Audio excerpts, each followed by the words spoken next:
والصلاة والسلام على خاتم النبيين أما بعد وأعوذ بالله من الشيطان الرجيم بسم الله الرحمن الرحيم الصلاة والسلام عليك يا رسول الله وعلى آلك وأصحابك يا حبيب الله الصلاة والسلام عليك يا نبي الله وعلى آلك وأصحابك يا نور الله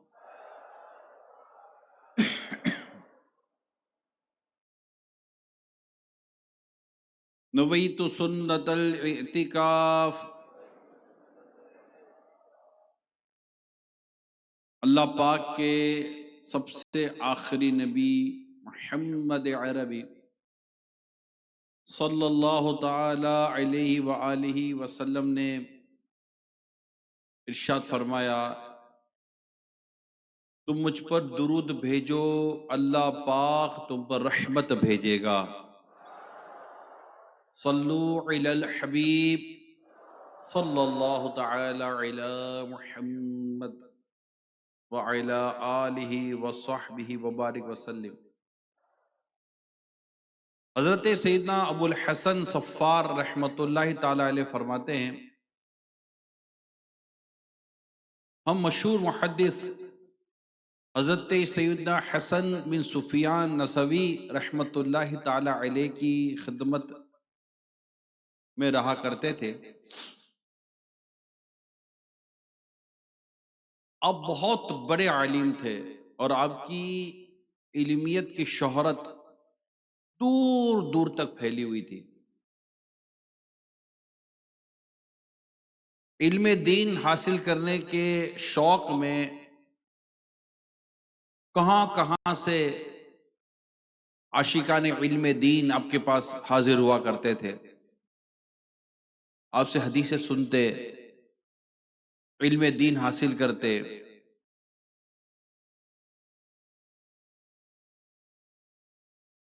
ایک ہجوم رہتا تھا طلبہ کرام کا آپ کے پاس.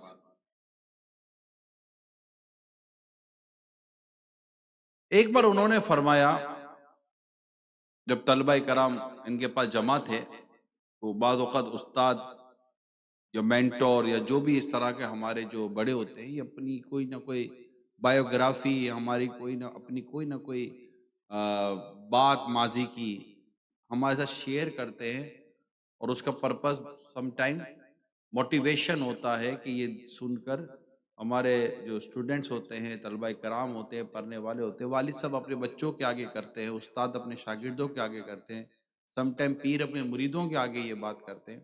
ہر ایک کے آگے نہیں کر سکتا، ہر ایک کی پڑھی بھی نہیں ہوتی کہ یہ کیوں اتنا بول رہا ہے. لیکن ہمارے استاد اور دیگر جو ہمارے بڑے ہوتے ہیں، وہ اپنی ماضی کو اور اپنی کسی نہ کسی چیز کو، اسٹرگل کو سم ٹائم شیئر کرتے ہیں اپنے اسٹوڈنٹس کے ساتھ. تو انہوں نے اپنا اس طرح کا ایک واقعہ بیان کیا. کہتے ہم نوجوان تھے اور علم دین سیکھنے کا ہمیں بہت شوق تھا. کہتے میری بڑی خواہش تھی کہ میں حدیث اور فقہ کا علم حاصل کروں. میں اور میرے ساتھ چند دوست مل کر ہم مصر کی طرف روانہ ہوئے، ایجپٹ. اور ہم نے ایسے اساتذہ علماء کو تلاش کیا کہ جو بہت زیادہ حدیث کے اور فقہ کے ماہر ہوں، اور شہرت ہو جاتی ہے اس طرح پڑھانے والوں کی. بڑی بڑی تلاش کے بعد، کیا کہتے ہیں، بڑی تلاش کے بعد ہمیں اتنے بڑے محدث ملے، عالم ملے، فقاہت ان کی بڑی زبردست تھی. وہ ہمیں روزانہ چند حدیثیں املا کرواتے تھے، لکھواتے تھے، ہم یاد کرتے تھے. ہم جتنے بھی دوست آئے تھے ہم ایک مسجد میں رہا کرتے تھے.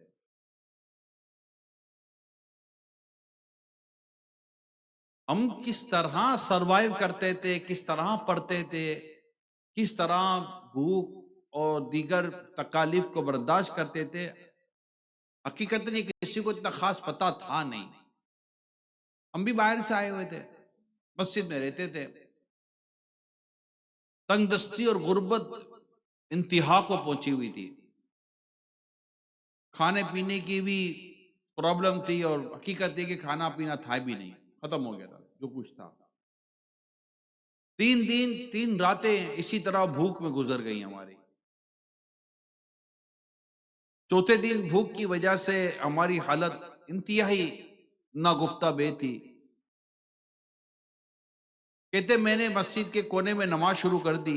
اللہ پاک سے مختلف بابرکت ناموں کے وسیلے دے کر دعا کی کہ اللہ پاک ہم پر رحمت فرمائے، ہم پر کرم فرمائے. ہماری حالت بڑی عجیب و غریب ہو رہی تھی.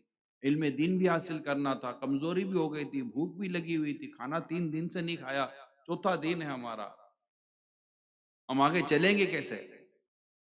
چھوڑ کر بھی نہیں جا سکتے تھے علم دین جو پڑھنا تھا. کہتے میں نے اپنے رب کی بارگاہ میں دعا کی، یا اللہ ہم پر رحمت فرما. میں نے کچھ بابرکت ناموں کے وسیلے اللہ پاک کی بارگاہ میں پیش کیے. کہتے جب میں دعا سے فارغ ہوا تو مسجد میں ایک نوجوان داخل ہوتا ہے اور کہتا ہے حسن بن سفیان کون ہے؟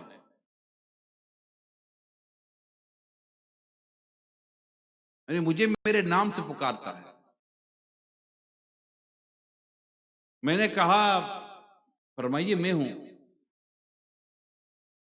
تو کہا ہمارے شہر کے جو حاکم ہیں انہوں نے آپ کے لیے کھانا بھجوایا ہے.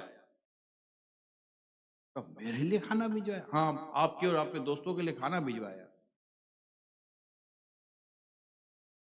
اب وہ کہہ رہے تھے ہم تو یہاں ہیں، کسی کو کیا پتا کہ ہم یہاں ہیں اور ہم بھوکے ہیں وغیرہ وغیرہ.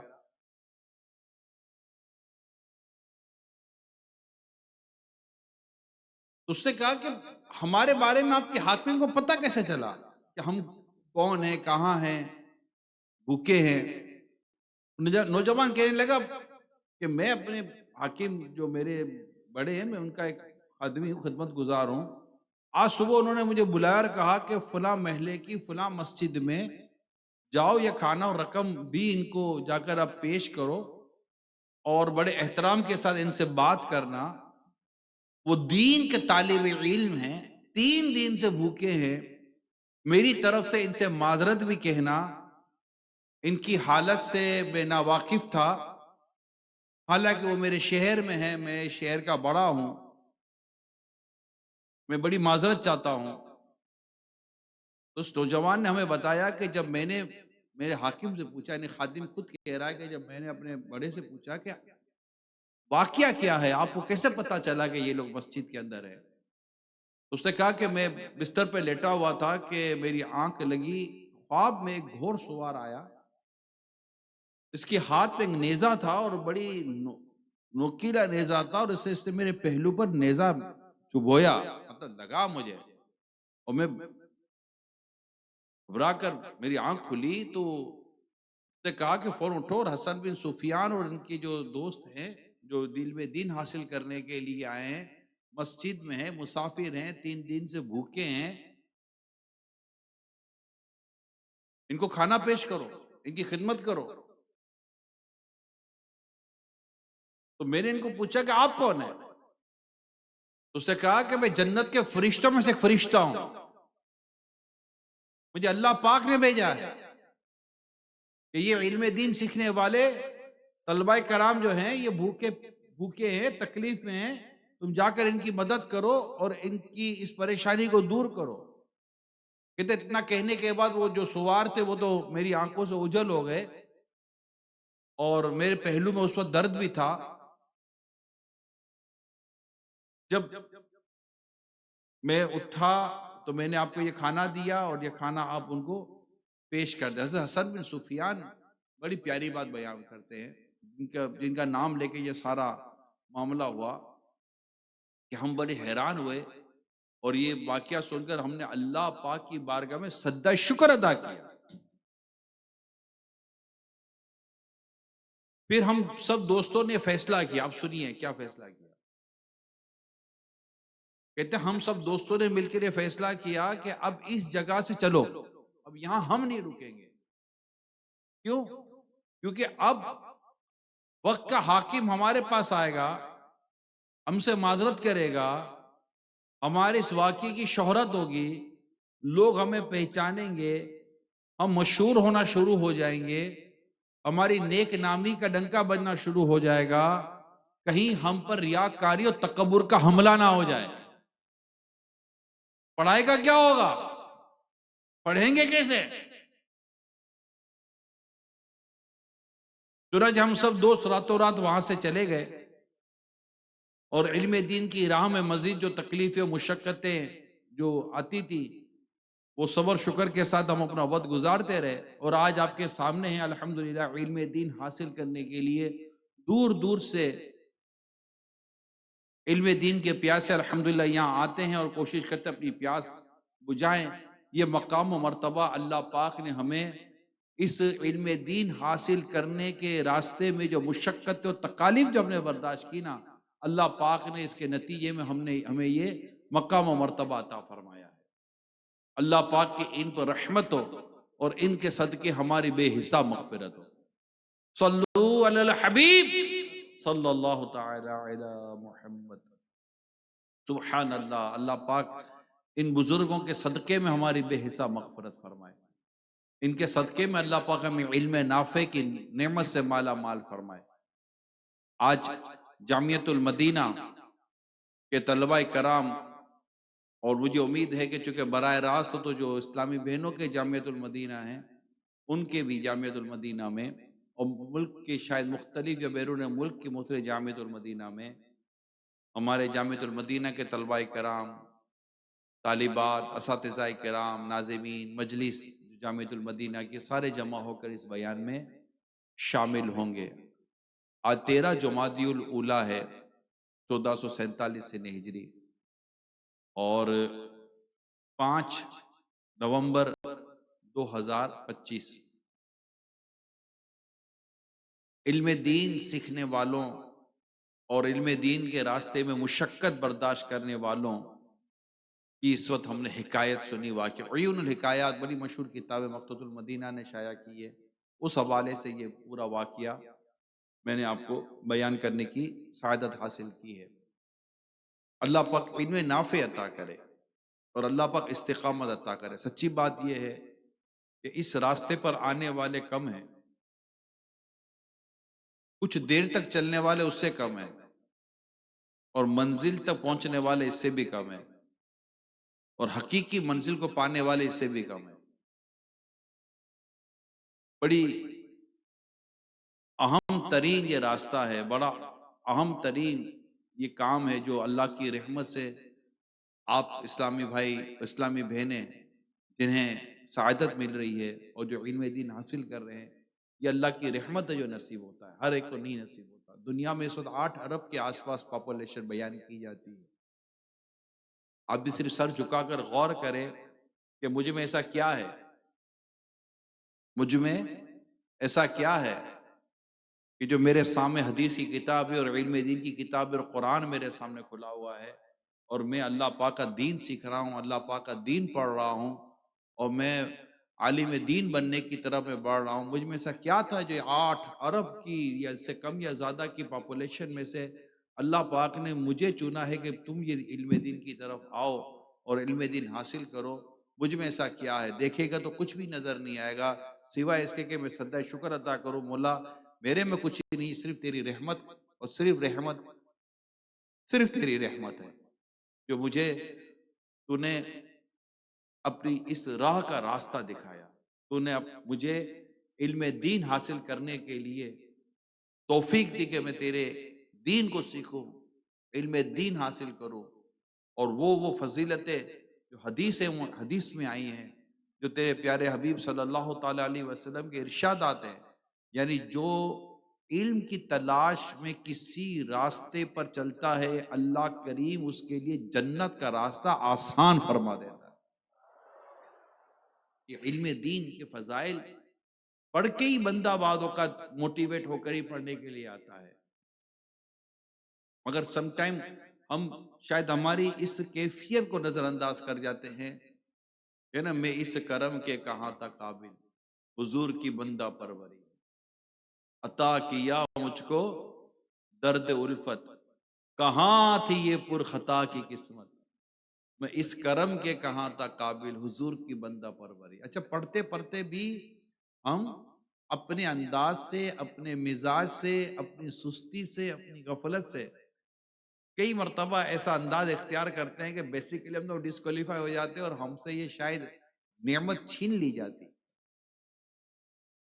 مگر اللہ پاک کی رحمت دیکھیے کہ وہ ہم سے یہ نعمت چھینتا نہیں ہے، ہمیں استقامت عطا فرماتا ہے کہ اس کے بندے علم دین حاصل کرنے میں مصروف رہیں، اور اللہ کرے کہ ہم ان طلبہ کرام میں شامل ہو جائیں کہ جن کے لیے بیان کیا گیا کہ فرشتے ان کی راہوں میں اپنے پر بچھا دیتے ہیں۔ اللہ کرے گا ہم ایسے علم دین سیکھنے والے بنے جن کے لیے سمندر کی مچھلیاں استغفار کرتی ہیں، جن کے لیے سوراخوں میں چونٹیاں استغفار کرتی ہیں۔ ہم ایسے عالم بنے جن کے فضائل قرآن نے بیان کیے، ہم ایسے عالم بنے جن کے فضائل حدیث سے بیان ہوئے، ہم ایسے عالم بنے، ہم ان حدیثوں کی ان جو فضائل بیان ہوئے اس کے مصداق بننے کی طرف ہماری توجہ ہونی چاہیے۔ میں چند دفعہ آپ کو بیان کر چکا ہوں کہ جب وہ میں حدیث پڑھ رہا تھا بخاری شریف کی شرح میں مفتی شریف الحق صاحب امجدی علیہ الرحمٰن نے جب اس حدیث پاک کو لکھا کہ میرے جانشینوں پر اللہ کی رحمت ہو، اور عرض کی کہ آپ کے جانشین کون، تو کچھ یوں فرمایا کہ جو میری حدیث سنے اسے یاد رکھے دوسروں تک پہنچائے، اور اس طرح کی ایک دو روایتیں نقل کی، تو نقل کرنے کے بعد پھر آپ لکھتے ہیں کہ یہ وہ حدیثیں تھی۔ کیا خوبصورت بات دیکھی مفتی شریف الحق صاحب امجدی علیہ الرحمٰن نے بخاری شریف کی شرح جو آپ کی، اس کی مقدمے میں یہ باتیں لکھی ہوئی ہیں، برسوں پرانی میں نے پڑھا، برسوں پہلے اس کا میں نے مطالعہ کیا تھا، تو اس پہ آپ نے حدیث نقل کرنے کے بعد اس طرح کا مضمون مجھے یاد پڑتا، آپ نے لکھا ہے کہ یہ وہ اس طرح کی حدیثیں تھی جو صحابہ کرام علیہم رضوان پیارے مصطفیٰ کریم صلی اللہ علیہ وسلم نے سنی، ان کے اندر یہ شوق و جذبہ پیدا ہوا، یہ ایک ماہ کے جو سفر ہوتا تھا ایک حدیث سننے کے لیے، جو ایک ماہ کے سفر ایک حدیث سننے کے لیے، کسی صحابی کے گھر کے باہر لیٹ جاتے تھے، مٹیاں ان کے بدنوں کو بوسہ لیا کرتے تھے، اور اتنی جو محنت اور اتنی جو کوششیں کیا کرتے تھے۔ اب فرماتے ہیں کہ یہ وہ حدیث میں یہ جو فضائل بیان ہوئے، خوبیاں بیان ہوئی، دعائے مصطفیٰ کریم صلی اللہ علیہ وسلم جو نے سنی، یہ اس کو حاصل کرنے کی کوشش کیا کرتے تھے کہ اللہ پاک اسے تر و تازہ رکھے۔ یہ بھی تو حدیث پاک کے اندر اس طرح کا بھی مضمون ہے، اللہ پاک اسے تر و تازہ رکھے، جو آقا کا ارشاد سنے اسے یاد رکھے دوسروں تک پہنچائے۔ اب فرماتے ہیں کہ یہ جو بعض صدیوں کے بعد کسی وجہ سے جو صحابہ کرام و بزرگوں کی جو قبریں کھلی اور ان کے اجسام، ان کے بدن جو سلامت رہے، یہ سلامتی جو بدن کی تھی یہ اس حدیث پاک کا فیضان اور اس حدیث پاک کی برکتیں ہوا کرتی تھی کہ اللہ پاک قبر میں بھی ان کے بدن کو اور ان کے جسموں کو سلامت رکھتا ہے۔ تو یہ فضائل تو موجود ہیں، مگر دعا آپ یہ کریں، اللہ پاک، میں بھی دعا کروں، آپ بھی دعا کریں، اللہ پاک ان فضائل حاصل کرنے والی جو طالب علم کی جو کیفیت ہے، طالب علم دین، اور جو عالم کے جو فضائل ہیں جو قرآن میں بیان ہوئے کہ اللہ سے صرف اس کے علم والے بندے، اللہ پاک سے علم والے بندے ڈرتے ہیں، برابر نہیں ہے علم اور والے بغیر علم والے۔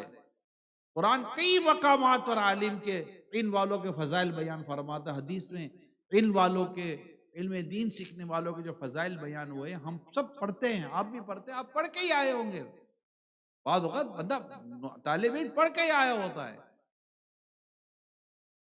مگر اس جس کی فضیلت بیان ہوئی اللہ پاک ہمیں اس پہ شامل فرما دے، اور اپنے رب کا ہمیشہ ہمیشہ اپنے رب کا ہم شکر ادا کرتے رہے۔ یار میں تو کہتا ہوں روزانہ ایک طالب علم دین پر روزانہ کا کم از کم ایک سجدہ شکر آپ غور کریں تو شاید ایسا آپ سے لگے گا جیسے میرے پاس لازم ہے، یعنی میں کسی وقت بھی، مثال کے طور پر آپ ظہر کی نماز کے لیے تو آپ کا ہوتا ہی ہے وقت، یا فجر کی نماز کے بعد چلے آپ کے دیگر ہلکے ہوتے ہیں، یا وہ بعض اوقات تو مکروہ وقت بھی ہوتے ہیں، لیکن ایک مثال دے رہا ہوں، اگر ہو سکے تو روزانہ روزانہ کی بنیاد پر آپ کا صبح درجہ ہوا، درجہ ہونے کے بعد آپ کی چھٹی ہوئی، اور چھٹی ہونے کے بعد آپ نے ظہر با جماعت ادا کی، ہو سکے تو روزانہ ظہر کی نماز با جماعت ادا جب آپ کرتے ہیں، ایک ایک سجدہ شکر ضرور کرے، مولا تیرا کرم ہے کہ تو نے آج بھی مجھے پڑھنے کی توفیق عطا کی، میں آج بھی اٹھ کر مولا تیری رحمت سے، تیرے کرم سے، محض تیرے کرم سے، محض تیری رحمت سے، میں آج بھی بستر سے اٹھ کر معمولات سے فارغ ہو کر مولا علم دین سیکھنے کے لیے جو میں بیٹھا اپنے درجے میں، اور میں آج علم دین کا یہ درجہ حاصل کر کے پڑھ کے جو میں فارغ ہوا ہوں، تیرے نماز زور ادا کیے مولا، اس پر میں آج تیری بارگاہ میں سجدہ شکر ادا کرتا ہوں۔ یہ صرف ترغیب کے طور پر کہہ رہا ہوں، سمجھانے کے لیے کہہ رہا ہوں۔ اللہ کرے ہماری تو صبح ہو ہی ایسے، ایک صبح کا منظر ہے، وہ ہے تہجد سے شروع ہونا، اور ایسے طالب علم دین جو کہ جامعۃ المدینہ میں ہی رہتے ہیں، جو گھروں میں رہتے ہیں ان کے وہ بھی اس سے فارغ نہیں ہیں، لیکن جو رہتے ہی جامعۃ المدینہ کے اندر ہیں، سوتے ہی یہی ہیں، ان کے لیے تو تہجد کا موقع حاصل کرنا کوئی اتنا زیادہ مشکل بھی نہیں ہے، اور اس کے بعد فجر با جماعت ادا کرنا، اس کے بعد قرآن کریم کی تلاوت کرنا، اگر روزانہ یہ معمول، روزانہ فجر کی نماز و تلاوت قرآن کریم، یعنی آپ کا جو درجہ شروع ہوتا ہے، یہ درجہ شروع ہونے سے پہلے کی بات کر رہا ہوں میں، اشراق چاش کے نوافل ادا کرے، یہ ایسی روٹین بن جاتی ہے، میں آپ کو صحیح بتا رہا ہوں، سم ٹائم یہ جو 92 جو آپ کے جو نا نیک اعمال، یار یہ کیسے ہوگا، یہ بعد وقت جب روٹین میں آ جاتے ہیں، جیسے بے عملی روٹین میں آتی ہے نا، بے عملی ہماری روٹین کا حصہ بن جاتی ہے، اسی طرح کچھ عرصہ اگر کوشش کرے تو یہ عمل ہماری روٹین کا حصہ بن جاتا ہے، اور یہ روٹین چل رہی ہوتی ہے، تہجد ہے، یعنی آدمی سوتا ہی یہی ہے کہ یار میں اب اس کے ساتھ بیٹھ کے کیا کروں، سو کر تہجد نہ پڑھ لوں،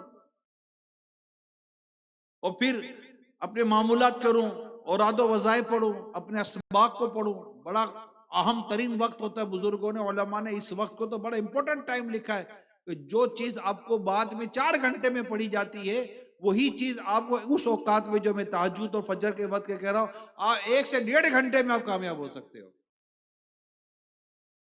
کر کے دیکھنے، کر کے دیکھیں، تجربہ شرط ہے، کر کے دیکھیں، نہ فرق پڑے تو مجھے کہیے گا،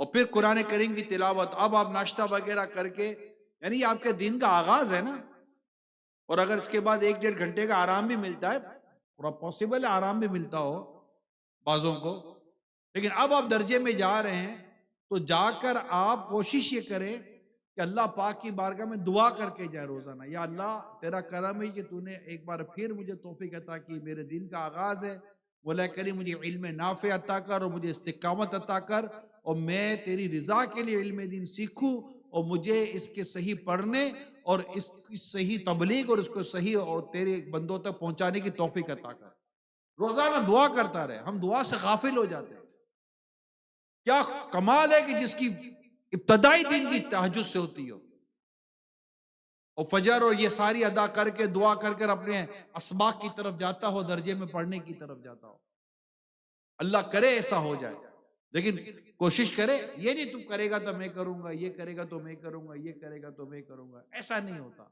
کوئی کرے کہ نہ کرے میں کروں گا، اور آپ کے کرنے کی برکت سے کتنے اسلامی ورک کرنا شروع کر دیں گے، اس سے بالخصوص جو بڑے درجے کے طلبہ کرام ہوتے ہیں نا، میں آپ کو صحیح بتا رہا ہوں، بڑے درجے کے طلبہ کرام یہ رول ماڈل ہو کسی بھی ادارے میں، آپ جو اس وقت دورہ حدیث شریف میں ہے، جو اس وقت دورہ حدیث شریف میں ہے، جو وہ اولا میں تھے تو ان کو یاد ہوگا کہ دورہ حدیث شریف والوں کو کس نظر سے دیکھا کرتے تھے، آج آپ دور حدیث شریف میں ہیں، آج اولا والے اور اس کے بعد والے، پہلے فرسٹ ایئر والے، سیکنڈ ایئر والے، تھرڈ ایئر والے، یہ آپ کو کس نظر سے دیکھتے ہوں گے؟ رش بھی کرتے ہوں گے کہ ایک دن ہم بھی وہاں پہنچیں گے، جیسے آپ سوچتے تھے کہ ہم بھی وہاں پہنچے گا، اللہ نے پہنچا دیا۔ یہ بھی آپ کو دیکھ کر کہتے ہیں کہ ہم بھی یہاں پہنچیں گے۔ تو کیا ہی اچھا ہو کہ پہلی صف دور حدیث شریف والوں سے بھری ہوئی ہونی چاہیے۔ آپ اس پورے جامعۃ المدینہ میں جس میں آپ پڑھ رہے ہیں، جو دور حدیث شریف جہاں ہے، اسپیشلی بات کر رہا ہوں، یا جس بھی جامعۃ المدینہ میں جو سب سے بڑا درجہ ہوگا، کہیں کہاں تک سارے جامعۃ المدینہ میں دور حدیث شریف تو نہیں ہے، لیکن کوئی نہ کوئی میکسیمم کلاس تو ہے ہی نا ہر جامعۃ المدینہ کے، بھائی یہ سب سے بڑی کلاس یہی ہے، 5th ایئر ہوگا، 6th ایئر ہوگا، کوئی نہ کوئی تو سال ہوگا ہی نا جو سب سے زیادہ ہے۔ انہیں سب سے زیادہ رول ماڈل بننا چاہیے۔ اور اس طرح کے واقعہ جو ابھی میں نے بیان کیے، اس سے کتابیں بھری ہوئی ہیں۔ کہتے ہیں یہ کامیابی ہے، یہ کامیاب لوگ تھے، انہوں نے اپنی کامیابی بتائی کہ ہماری کامیابی کیسے ہوئی ہے، ہم کیسے یہاں تک پہنچے ہیں، ہم نے کیسے برداشت کیا اور کیسے اللہ پاک نے ہماری غیبی مدد کی۔ اب غور کریں اس پوری حکایت پر، اگر آپ اس پوری حکایت کو اگر آپ کیٹیگرائز کرنے کی کوشش کریں، اس میں ہے کیا کیا؟ آپ کو سب سے پہلے بھوک اور تنگ دستی کو برداشت کرنا ملے گا، اور اس کیفیت میں علم دین سے دور نہ ہونا ملے گا۔ شکوے شکایت نہیں تھی، ہم کہتے بھلے زباں پر شکوائے رنج و علم لایا نہیں کرتے، نبی کے نام لیوا غم سے گھبرایا نہیں کرتے، واہ واہ واہ واہ سبحان اللہ، نعرے تکبیر، اللہ نعرے رسالت یا رسول اللہ صلی اللہ علیہ وسلم۔ اچھا ہے، زبردست شعر ہے، مزے کو مزہ آ جاتا ہے جب یہ سنتے ہیں، مگر جب ہم اپنی کیفیت دیکھتے ہیں تو آپس میں تبصرے کرتے ہیں، آپس میں آپس میں ڈسکشن کرتے ہیں، اور پھر کسی محفل نعت میں بیٹھیں گے یہی شعر ملے گا، یار یہی صحیح ہے، یار یہی صحیح ہے، واقعی یہی صحیح ہے۔ اپنے اندر صبر پیدا کریں، علم دین صبر سے آتا ہے، اور یہ نعمت شکر سے آگے بڑھے گی۔ صبر اور شکر ان دونوں کو ساتھ لے کر چلنا چاہیے۔ اللہ پاک نے چاہتے علم دین کی برکتیں نصیب ہوں گی۔ ایک اور بات جو اس پوری حکایت سے ہمیں پتہ چلی کہ اللہ پاک نے ان کی حالت سے ایک فرشتے کے ذریعے حاکم وقت کو باخبر کر دیا۔ مدد دیکھیں اللہ پاک کی بارگاہ میں، اور پھر ان کی دعا، میں نے کہا دعا کیا کریں، انہوں نے دعا کی۔ حضرت حسن بن یہ سفیان رحمت اللہ تعالی علیہ نے اپنی تکلیف میں اپنے رب کی بارگاہ میں دعا کی، بابرکت ناموں کے وسیلے دیے، اللہ پاک نے جنت سے فرشتہ بھیجا ان کی مدد کے لیے، وقت کے حاکم کو جھنجھوڑا گیا ان کی مدد کے لیے، وقت کے حاکم کے دل میں ڈالی گئی ان کی مدد کے لیے۔ دلوں میں ڈالتا کون ہے؟ اللہ پاک۔ میں بڑی پیاری بات ایک پڑھ رہا تھا، بہت برسوں پرانی ایک بات میرے یاد آ رہی ہے، پڑھ رہا تھا کہ ایک وقت واقعہ کچھ اس طرح کا تھا، لبے لباب ہے کہ رعایا بڑی پریشان تھی، تو رعایا نے اپنے حاکم سے کہا کہ تم ہمارے ساتھ وہ سلوک کیوں نہیں کرتے جو سیدنا صدیق اکبر اور سیدنا عمر فاروق اعظم رضوان اللہ تعالی علیہ مجمعین اپنی رعایا کے ساتھ کرتے تھے، تم ہم سے ایسا سلوک کیوں نہیں کرتے؟ تو بالکل ایسا ہونا چاہیے، تم اس وقت کی رعایا جیسے عمل کرنا شروع کرو تو ہم بھی تمہارے ساتھ ایسی شفقتیں کرنا شروع کر دیا کریں گے، کیونکہ حکمرانوں کے دل اللہ پاک کے دست قدرت میں ہے۔ جب رعایا اپنے رب کی اطاعت اور اپنے رب کی فرما برداری کرتی تو اللہ پاک ان پر پھر اسی کے مطابق حکمران مسلط فرما دیتا ہے۔ اور یہ روایت ہم پڑھتے ہیں کہ نیکی کی دعوت دینا بند کر دو گے اور برائی سے منع کرنا بند کر دو گے تو تم پر اللہ پاک ایسے حکمران مسلط کرے گا جو تم پر رحم نہیں کرے گا۔ تو رعایا کے ساتھ یہ چیزیں چل رہی ہوتی ہے، اللہ پاک لوگوں کے دلوں میں ڈالتا ہے، وہی مقلب القلوب ہے، دلوں کو پھیرنے والا وہی ہے، لوگوں کے دل اللہ کے دست قدرت میں، جس کے لیے چاہتا ہے اس کی طرف کر دیتا ہے، جس کے لیے چاہتا ہے اسے پھیر دیتا ہے۔ رحم کون ڈالتا ہے ماں باپ کے دل میں؟ اللہ ڈالتا ہے۔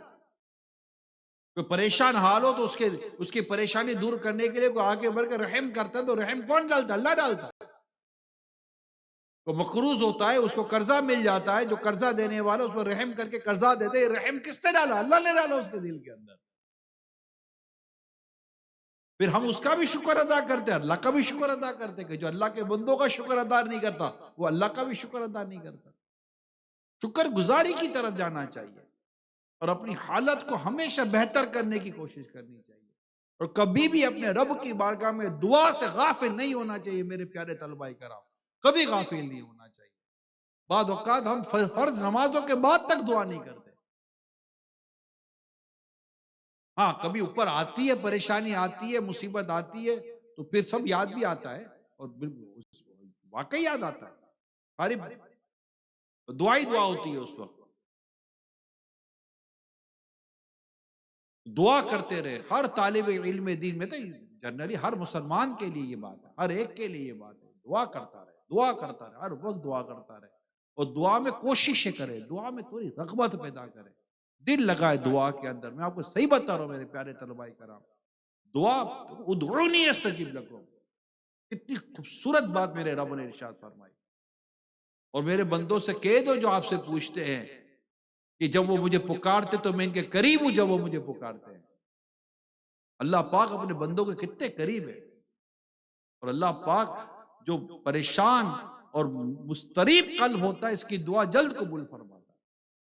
ایک بزرگ کسی کی مریض کی عیادت کے لیے گئے، مریض بڑے پریشان حال تھے، بزرگ گئے تھے، عیادت کے لیے گئے تو انہوں نے کہا حضرت دعا کریں، میں بڑا پریشان ہوں۔ تو حضرت نے کہا کہ میں نہیں، تم دعا کرو۔ انہیں آپ دعا کریں، بولا تم دعا کرو، اللہ فرماتا ہے اللہ پاک مضطرب قلب کی دعا زیادہ جلدی قبول فرماتا ہے، تم دعا کرو۔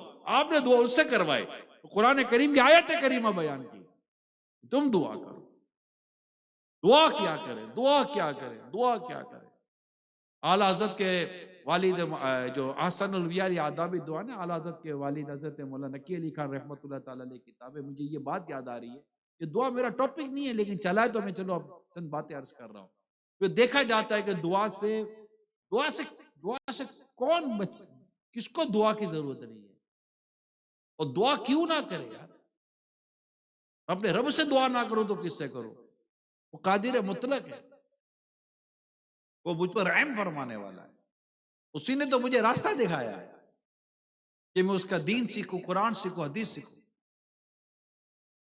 وہی تو صبر دینے والا ہے، وہی تو شکر دینے، وہی تو استقامت دینے والا ہے۔ استقامت کو اور تھوڑی دے گا، استقامت اللہ دے گا۔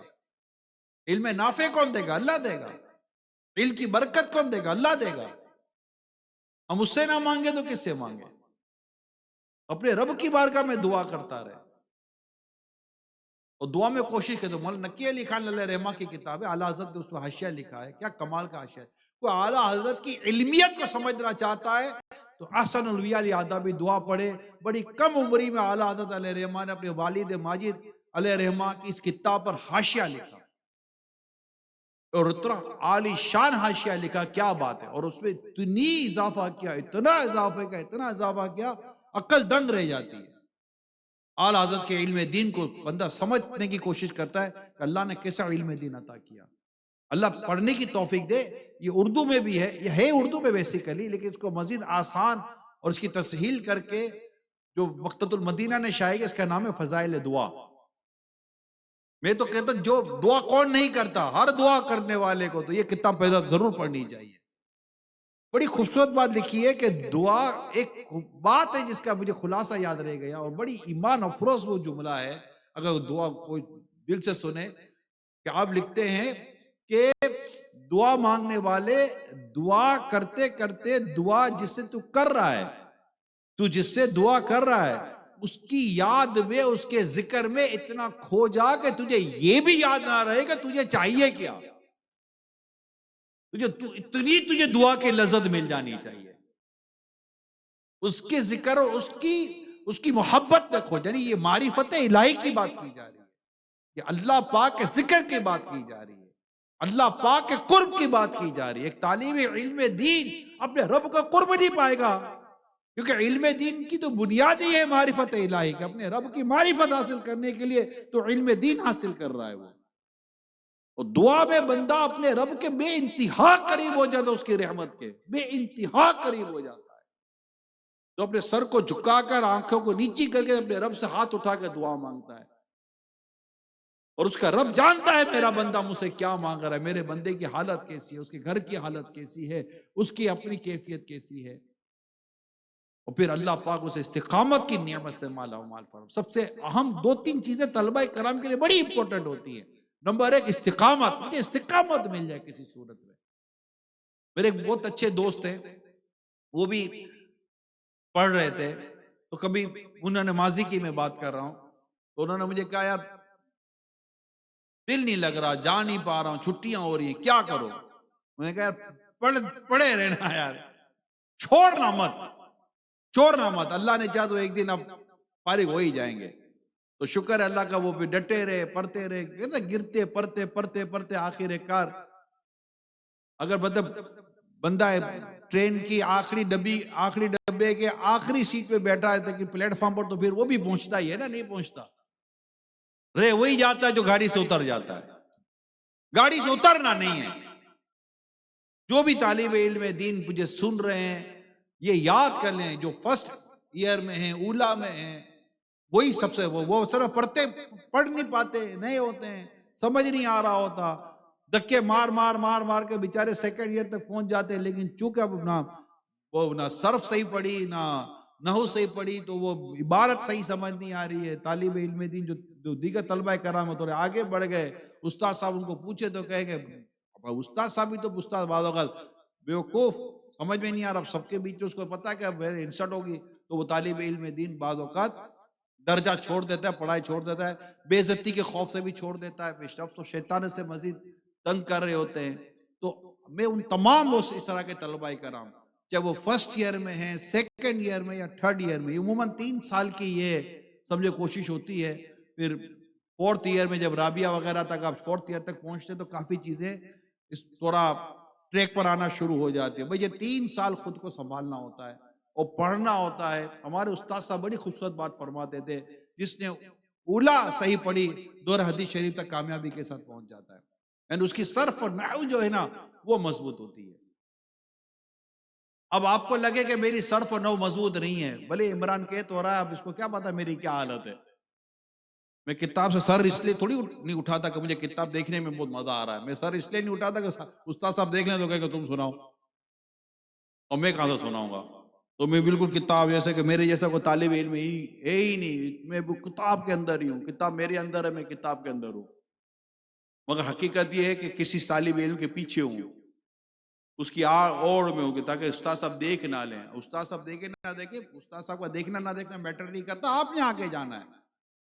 استاد صاحب کی نظروں میں آنا نہ آنا یہ میٹر نہیں ہے، آپ نے آگے جانا ہے، اور آپ تبھی آگے جا سکیں گے صحیح طور پر جب آپ کو یہ صرف اور نحو پڑھنے کے لیے آئے گا۔ اب نہیں آئی شروع میں، کسی بھی سمجھدار طالب علم کی آپ صحبت لے لیں، استاد صاحب کے تو استاد صاحب نہیں سمجھ میں آیا، میرے 3-4 مہینے 4 مہینے گزر گئے، 6 مہینے گزر گئے، ریئلی میں نہیں پڑھ پا رہا ہوں، میرے لیے بڑی آزمائش ہے، میں نہیں سمجھ آ رہا آپ کیا کہنا چاہ رہے ہیں، ابھی تو گردان تک پوری یاد نہیں ہوئی ہے مجھے، اور وہ بہت پرابلم ہو گیا میرے لیے۔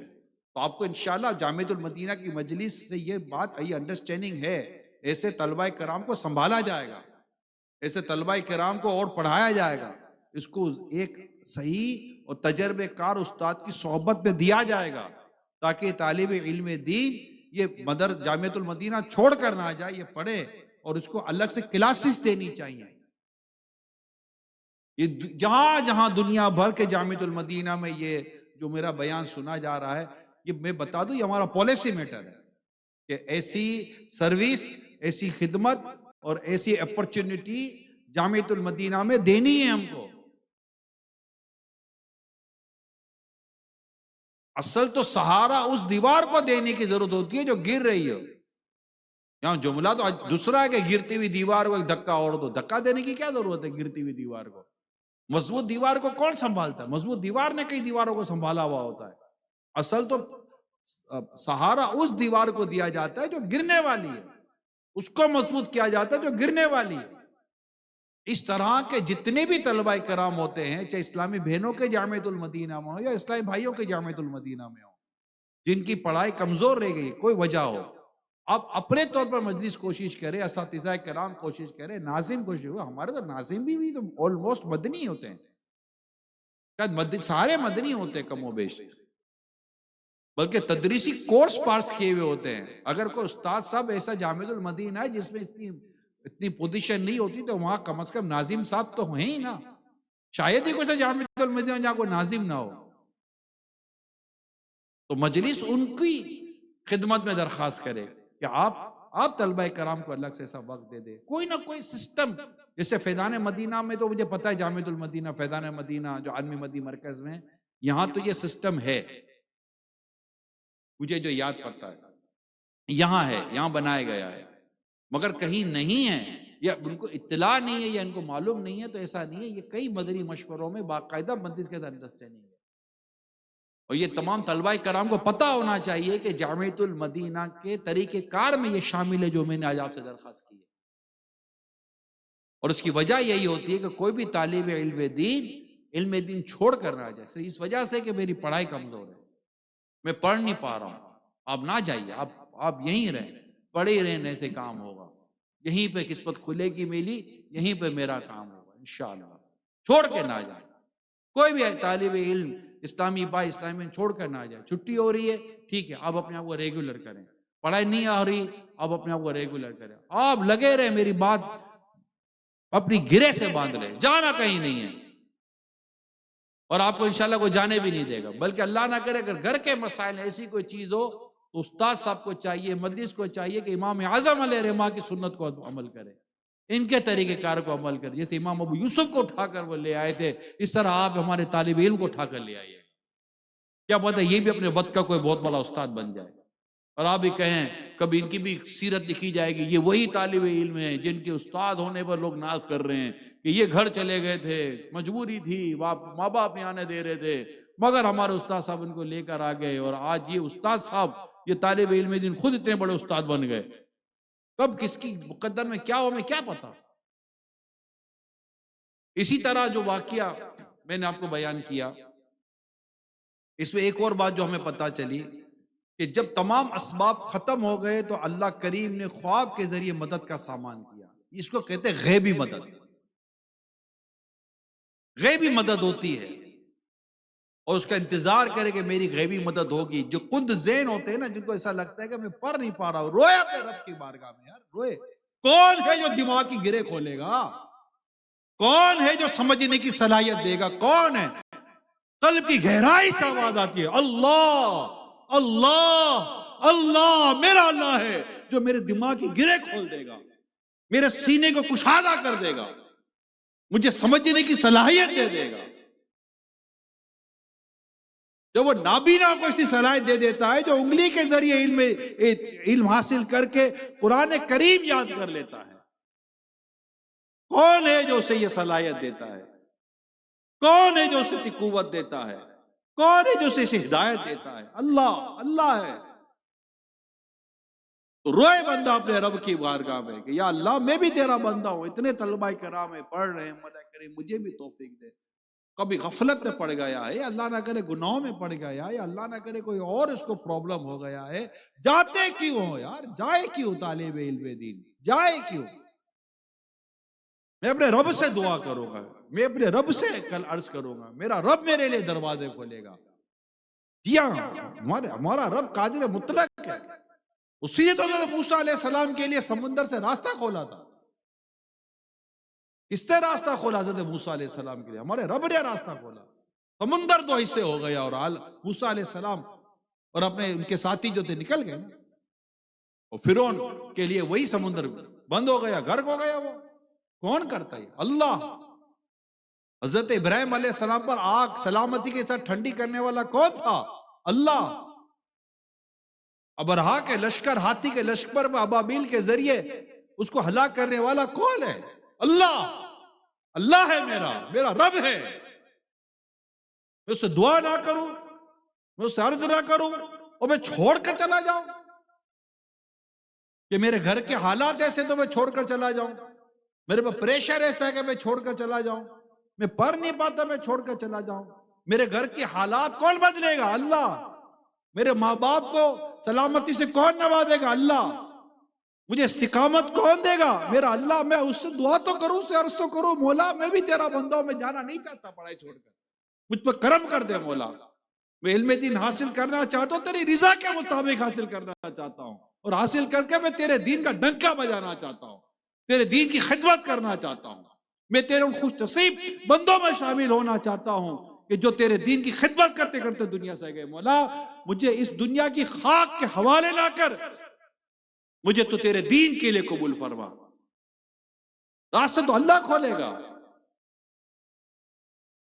خود اس طالب علم پر دیگر طالب علم رش کریں گے کہ کیا بات ہے، یہ بیٹھے بیٹھے تمہاری قسمت کیسے جاگ گئی؟ وہ کہے گا مجھے بھی نہیں پتا، بس میرے رب سے دعا کرتا ہوں، میرے رب نے میرے لیے راستے کھول دیے. مجھے استقامت دی تھی، میرے رب نے استقامت دے دی. میں غربت سے پریشان تھا، اللہ پاک نے مجھے غنی کر دیا. میرے دل سے مال کی محبت میرے رب نے نکال دی.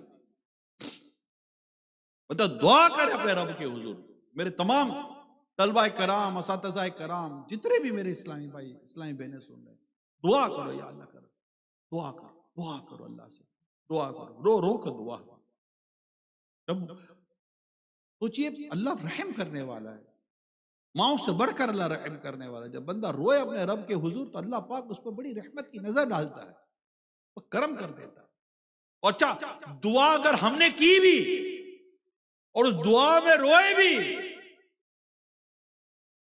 اپنے دل پر ہاتھ رکھ کے کہو یہ دعا کی تو یہ دعا کرنے کی توفیق کس نے دی؟ اگر آنکھ سے آنسو نکلا تو یہ آنکھ سے آنسو نکلنے کی سعادت کس نے عطا کی؟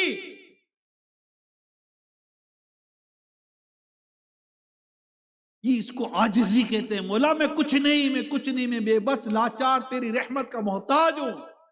تو چاہے گا تو میں پڑھ سکوں گا، تو چاہے گا تو میں آگے بڑھ سکوں گا. میں تیرے سپرد ہوں میرے مولا. مجھے اس علم دین کی نعمت سے دور نہ فرمانا، اور میرے دل کو کھول دے، میرے سینے کو کھول دے، میرے ذہن کو کھول دے، مجھے کشادگی عطا فرما دے کہ میں پڑھوں تو مجھے یاد ہو جائے. اپنے رب سے ہمیشہ دعا کیا کرے. ہمارا تو یہ کیا، ہمارے شروع اسمبلی جس کو کہتے ہیں دعائے مدینہ کہتے ہیں، اس کو دعائے مدینہ ہے، اسی میں کر لیا کرے. 5 سیکنڈ میں کر لیا کرے، تھوڑے لمحوں میں کر لیا کرے، دل ہی دل میں کر لیا کرے. اگر کوئی موقع نہیں ملتا دعا کر لیا کرو یار، دل سے دیا. درجے میں بھی کبھی پھنس جاؤ تو دعا کر لیا کرو. میں تو یہ مشورہ دوں گا آپ کو، یا اللہ بچا لے. تو صحیح بتا رہا ہوں. آپ دیکھیے حضرت عمر فاروق اعظم رضی اللہ تعالیٰ عنہ اسلام کے دوسرے خلیفہ ہیں، مسلمانوں کے دوسرے خلیفہ ہیں. حضرت سید عمر فاروق اعظم رضی اللہ تعالیٰ عنہ. ایک شخص آ رہا تھا، ہاتھ میں شراب کی بوتل تھی، دیکھا دور سے عمر فاروق اعظم رضی اللہ تعالیٰ عنہ آ رہے. ویسی آپ کی ہیبت و دہشت تھی، آپ کی ہیبت تھی، آپ کا جلال تھا. اسے دور سے دیکھا کہ یہ تم سے پوچھے کہ بتا بوتل میں کیا ہے؟ بوتل میں تھی شراب. اب کیا کرو؟ وہی دل میں اپنے رب سے دعا کر رہا ہے، یا اللہ پاک مجھے تیرے بندے عمر کے آگے شرمندہ نہ کرنا. میں توبہ کرتا ہوں مولا، آج کے بعد شراب نہیں پیوں گا. ابھی یہی چل رہی، کتنی دیر لگتی ہے؟ آپ آ گئے قریب. وہ فرمایا بتا اس بوتل میں کیا؟ کہا سرکہ. بتا سرکہ ہے. نکالا تو وہ اللہ تعالیٰ نے شراب کو سرکہ بنا دیا. کتنی دیر لگی؟ اچھا ایسے کتنے واقعات سنا تو میرا بیان اتنی دعا پر چلتے شاید میں آپ کے دنوں کے دن لے جاؤں.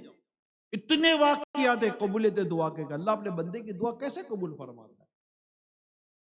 لمحوں میں بدل دیتا ہے اللہ پاک. دلوں کو بدل دیتا ہے، ذہنوں کو بدل دیتا ہے. اللہ ہی ہے استقامت دینے والا. لہذا میرے جتنے طلبہ کرام الحمدللہ رب العالمین جامعۃ المدینہ میں پڑھ رہے ہیں، بس یہ طے کر لے کہ میں چھوڑ کے جامعۃ المدینہ نہیں جاتا. اور دیگر طالب علم جو طلبہ کرام ہیں جن کو اللہ پاک نے نوازا ہے، اللہ پاک نے جنہیں دیا ہے، جو پڑھ سکتے ہیں، جو سمجھ سکتے ہیں، سمجھا سکتے ہیں، انہیں چاہیے کہ ان طلبہ کرام کو جو طالب علم ہیں جو نہیں پڑھ پا رہے، ان پر آپ جا کے شفقت کریں. بعد ہوگا شرما حضوری میں نہیں آپ پتا، آپ ان پر ہنسے نہیں. اگر آپ میں اگر کوئی صلاحیت ہے تو وہ بھی تمہارے رب نے تمہیں دی ہے. جو اگر عقل ہے تو اللہ نے دی ہے. اور ایک طرح سے اس عقل کا اور اس سمجھداری کا شکر بھی یہ ہے، ایک شکر کا پہلو ہے کہ ہم اسے اس کے لیے خرچ کریں جو نہیں پڑھ پا رہے. میں ہوں نا آپ کو کیا پرابلم ہے؟ آپ کو آج جیسے درجے میں آپ بیٹھے، کلاس آپ کی ہو رہی ہے اور آپ کو پتہ ہی ہے 4 طالب علم جو نہیں پڑھ پا رہے، تو آپ اس کو فوکس کر لیں کہ آپ سب سے اچھے طالب علم ہیں، جو سب سے اچھا درجے کا طالب علم ہے، میں اس سے بات کر رہا ہوں. یا فرسٹ سیکنڈ تھرڈ فورتھ جو بھی 2 5 6 بہت اچھے طالب علم ہوتے ہیں. 100% طلبہ کرام ایک جیسے نہیں ہوتے، کچھ زیادہ ایکسٹرا آرڈنری ہوتے ہیں، بڑے خوبصورت انداز میں، بڑی فاسٹ، اس کا آئی کیو بڑا تیز ہوتا ہے، حافظہ بڑا اچھا ہوتا ہے، پڑھائی بڑی اچھی ہوتی ہے، استاد صاحب کے منظور نظر بنے ہوئے ہوتے ہیں، جبکہ اس پر نظر زیادہ ہونی چاہیے جو پڑھ نہیں پا رہا. اور یہ آگے بیٹھتے ہیں، استاد صاحب قریب بیٹھتے ہیں، استاد صاحب ان سے پوچھتے ہیں سناؤ سناؤ، وہ روزانہ ایک ہی سے سنا جا رہا ہے، وہ ایک ہی سنایا جا رہا ہے. استاد صاحب دیکھنا چاہیے کہ یہ نہیں سنا پا رہے، تو استاد صاحب انہیں بڑھ کر کہتے کہ بیٹا بیٹا بتاؤ کیا پرابلم. اب درجے کے بعد جب ختم ہو جائے زور کے بعد آنا، میں آپ کو لے کر بیٹھتا ہوں، کوئی پرابلم نہیں. یہ سب خدمت علم دین ہے. اور ایسے سمجھدار اور ذہین طلبہ کرام سے میری درخواست کر رہا ہوں میں کہ پلیز اپنے درجے کے، اپنی کلاس کے ان کمزور طلبہ کو سنبھالیں. یہ چلے جائیں گے، ورنہ تو چلے جائیں گے. کیا پتا آپ کا ان کو وقت دینا، اللہ پاک آپ کی عقل میں اور آپ کے وقت میں اللہ اور برکت عطا فرما دے.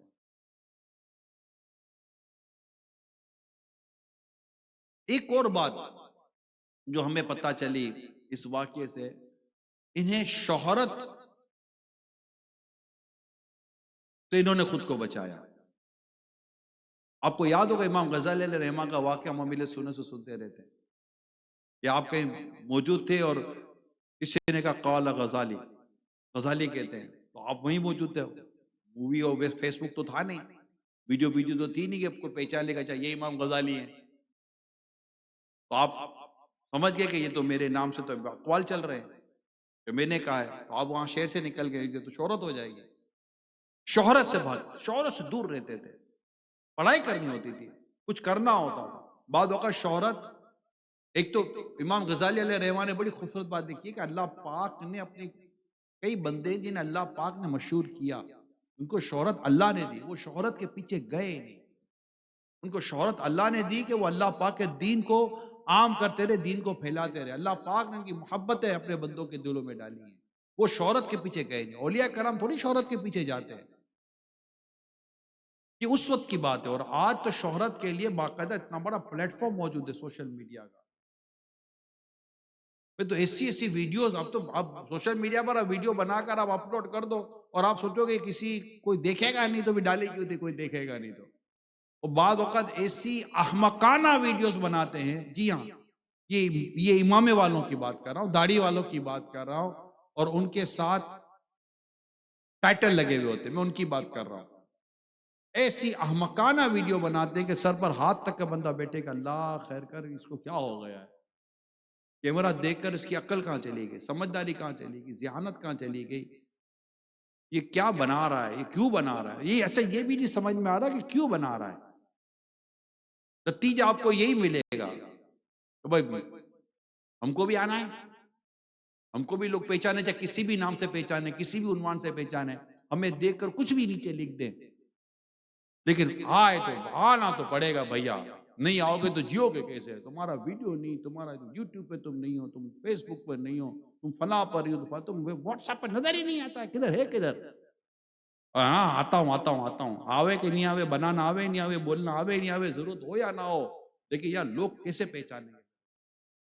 اور اس چیز نے ہمارے کئی طلبہ کرام کا بہت نقصان پہنچایا. میں تھوڑی ریسرچ کر رہا تھا کہ آخر یہ موبائل فون کے نقصانات کیا کیا ہیں. میں اس پر ریسرچ کر رہا تھا. ہم کہتے ہیں موبائل فون کے بڑے نقصانات ہیں، موبائل فون کے بڑے نقصانات ہیں، موبائل فون کے بڑے نقصانات ہیں. میں پڑھ رہا تھا کہ موبائل فون کے نقصانات بیسیکلی ہے کیا، خاص طور پر جو اسٹوڈنٹس ہوتے ہیں علم دین حاصل کرنے والے، میں ان کے تعلق سے الگ پڑھ رہا تھا کہ آخر انہیں موبائل کتنا نقصان پہنچاتا ہے. تو میں نے چند چیزیں جو پڑھی تھی وہ میں آپ کے سامنے رکھتا ہوں. اس میں آپ اضافہ بھی کر سکتے ہیں اپنی عقل و سمجھداری و ذہانت کے مطابق. میں نے سب سے پہلے تو وہ مشہور سی چیز ہے کوئی نئی چیز آپ کو نہیں نظر آئے گی، وہ ہے وقت کا ضیاع، تضیع اوقات جس کو کہتے ہیں، وقت کا ضائع ہونا۔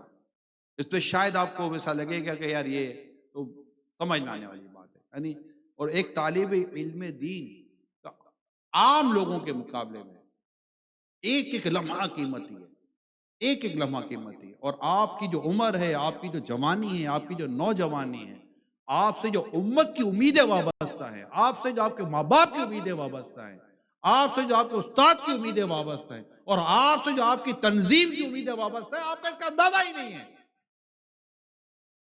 کہ اب کتنی امیدیں وابستہ ہیں۔ اور ایسے تھوڑی خالی کہ یہ آئے گا اور 8 سال پورے ہو جائیں گے اور سر پر امامہ باندھ دیا، دستار ہو گئی، ہاتھ میں سند آ گئی، پھر اس کے لیے تو میرا خیال اس کے لیے تو پڑھنا بھی، آپ اس کے لیے پڑھ بھی نہیں رہے ہوں گے۔ سند کا عالم بننے کے لیے تو آپ نہیں پڑھ رہے ہوں گے، آپ تو علم کا عالم بننے کے لیے پڑھ رہے ہوں گے۔ سند کا عالم بننے کے لیے کیوں پڑھیں گے یار؟ اور 8 سال سند کا ہی عالم بننا ہے تو پھر 8 سال محنت کرنے کی کیا ضرورت ہے؟ مل جاتی ہے بھیا، یہ بھی مل جاتی ہے، امامہ کسی بھی عنوان پر آ جائے گا، اور ردا پوشی کسی بھی عنوان پر ہو جائے گی۔ لیکن علم کا عالم بننے کے لیے تو یہ جو توقعات وابستہ ہیں طالب علم دین سے، اسپیشلی میں جامعۃ المدینہ کے طور پر عرض کر رہا ہوں، یہ کم نہیں ہے۔ امت کا جو حال ہے، بے حال ہے، جو معاشرے کا حال ہے، بے حال ہے، عقائد پر، نظریات پر جس طرح کے حملے ہو رہے ہیں، کہ نہ جانا بے عملی کا جو اس وقت ماحول ہے، کہ نہ جانا جو طوفان بدتمیزی ہے، کہ نہ جانا۔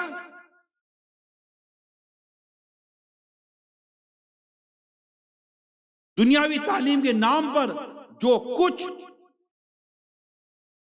تباہی آتی ہے، کیا نہ جانا؟ میڈیا کے نام پر جو تباہی آتی ہے، نہ جانا؟ کیا یہ پتہ نہیں ہے؟ اور ان سب کے لیے جہاں پر بہترین مبلغ اور عالم تیار ہوتے، جامعۃ المدینہ ان میں سے ایک ہے۔ تو اب سوچئے کہ کتنی توقعات، کتنی امیدیں ہم سے وابستہ ہیں، اور خود آپ اپنی زندگی کا جائزہ لیں۔ کیا میں وقت ضائع کرنے کے لیے آیا ہوں؟ کیا میرے ماں باپ نے جو مجھے یہاں بھیج کر، میرے والد صاحب کمپرومائز کر رہے ہیں، اگر میں گھر پر ہوتا تو والد صاحب کو کم از کم مہینے کے 25-30 ہزار روپے کما کر تو دے رہا ہوتا، مگر میرے والد صاحب کو میرے 25-30 ہزار یا 40 ہزار پر نظر نہیں ہے۔ میرے والد صاحب کو اس بات کی فکر ہے کہ میرا بیٹا عالم دین بن جائے۔ وہ وہاں پر محنت مزدوری کر یا کسی بھی طرح سے کمپرومائز کر، کیا ماں نہیں چاہتی کہ میں اپنے لگتے جگر کی روزانہ اس کو دیکھتی رہوں، اس کے ساتھ بیٹھوں، اسے 2 باتیں کروں؟ لیکن ماں قربانی دے رہی ہے کہ میرا بیٹا عالم دین بن جائے۔ آپ کے خاندان آپ سے امیدیں لگا کر بیٹے کہ عالم دین بن جائے گا، اور زبردست عالم دین بنے گا، اعلیٰ حضرت امام اہل سنت کی تعلیمات پر عمل کر کے اس تعلیمات کو عام کرنے والا بنے گا، اور جامعۃ المدینہ میں پڑھ کر دعوت اسلامی کا مبلغ بنے گا، مدنی بنے گا، اور دنیا بھر میں سنتوں کے دین کے کام کا ڈنکا بجائے گا۔ یہ توقعات اگر کوئی رکھتا ہے ہم سے تو کیا وہ رکھنے کا حق نہیں رکھتا؟ ہم نے خود داخلہ لے کر ہی کہا ہے کہ مجھ سے امید رکھو، انشاءاللہ میں آؤں گا ایک دن پڑھ کر، اور آ کر اللہ نے چاہا تو میں آپ کی امیدوں پر پورا اتروں گا، بلکہ آپ کی امیدوں سے بڑھ کر انشاءاللہ دین کی خدمت کروں گا۔ میں دنیا کے چپے چپے میں جاؤں گا، اور جہاں کوئی نہیں جاتا انشاءاللہ وہاں جاؤں گا۔ مجھے مال کی اور شہرت کی ہوس نہیں، مجھے اللہ پاک کا دین پھیلانا ہے۔ میرے زندگی کا مقصد تیرے دین کی سرفرازی میں، اسی لیے مسلمان میں، اسی لیے نمازی۔ یا تو ایسا پڑھوں گا کہ کچھ لکھ کر جاؤں، یا ایسا کروں گا کہ میرے بارے میں لکھا جائے گا۔ ایسا ہی نہیں زندگی گزاروں گا، ایسا ہی نہیں زندگی گزار دوں گا 8 سال 9 10 سال، ایسا ہی نہیں گزار دوں گا کہ 10 سال 8 سال پڑھنے کے بعد بھی سوچوں گا یار اب کیا کروں۔ اور اللہ کے بندو آج فیصلہ کرو کہ تمہیں کیا کرنا ہے۔ 8 سال 10 سال پڑھنے کے بعد بھی کوئی سوچتا ہے کہ اب کیا کروں؟ گاڑی لے کر روڈ پہ جا کر کوئی پوچھے کہاں جا رہے ہو، گاڑی چلا رہا ہوں پتہ نہیں کہاں جا رہا ہوں۔ کہاں جانا ہے آج آپ کو؟ ارے بھائی آپ کو تو گاڑی سٹارٹ کرنے سے پہلے پتا ہونا چاہیے تھا کہ میں نے کہاں جانا ہے۔ یا تو گاڑی سڑک پر لے آئے، روڈ پر لے آئے، کبھی رک رہے کبھی چل رہے، پیچھے ٹریفک بھی جام کر دی ہے۔ ایسے ڈرائیور کو پوچھو بھائی کہاں جا رہے ہو، کدھر جا رہے ہو، گاڑی چلا رہے ہو، سڑک پہ گھوم رہے ہو، پیٹرول بھی جل رہا ہے، وقت بھی جل رہا ہے، جانا کہاں ہے؟ یا پتہ نہیں جانا کہاں ہے، چل رہا ہوں، گاڑیاں جا رہی ہیں، میں بھی جا رہا ہوں۔ کبھی ایسا دیکھا ہے؟ آج آپ کو پتا ہونا چاہیے کہ میں نے کیا کرنا، پتا کیا ہونا چاہیے، پتا ہے، حقیقت تو یہ پتا ہے۔ آپ دورہ حدیث شریف میں آتے تب آپ کو ٹینشن شروع ہو جاتی ہے۔ آپ کو پتا ہے کہ میں نے ایک اچھا عالم دین بننا ہے، بس پتا ہے مجھے ایک اچھا عالم دین بننا ہے، اور جب میرا درس نظامی پورا ہو اور جب میں تدریسی ٹیسٹ دوں تو بہترین نمبر سے میں پاس ہو کے دکھاؤں گا۔ اگر دارالفتہ اہل سنت میں تخصص الفقہ کا ٹیسٹ ہو تو وہاں پر میں سب سے اچھے نمبر میں پاس ہو جاؤں گا۔ اگر تخصص الحدیث کا ٹیسٹ ہوگا انشاءاللہ وہاں میرا سب سے اچھے نمبر میرے ہوا کریں گے۔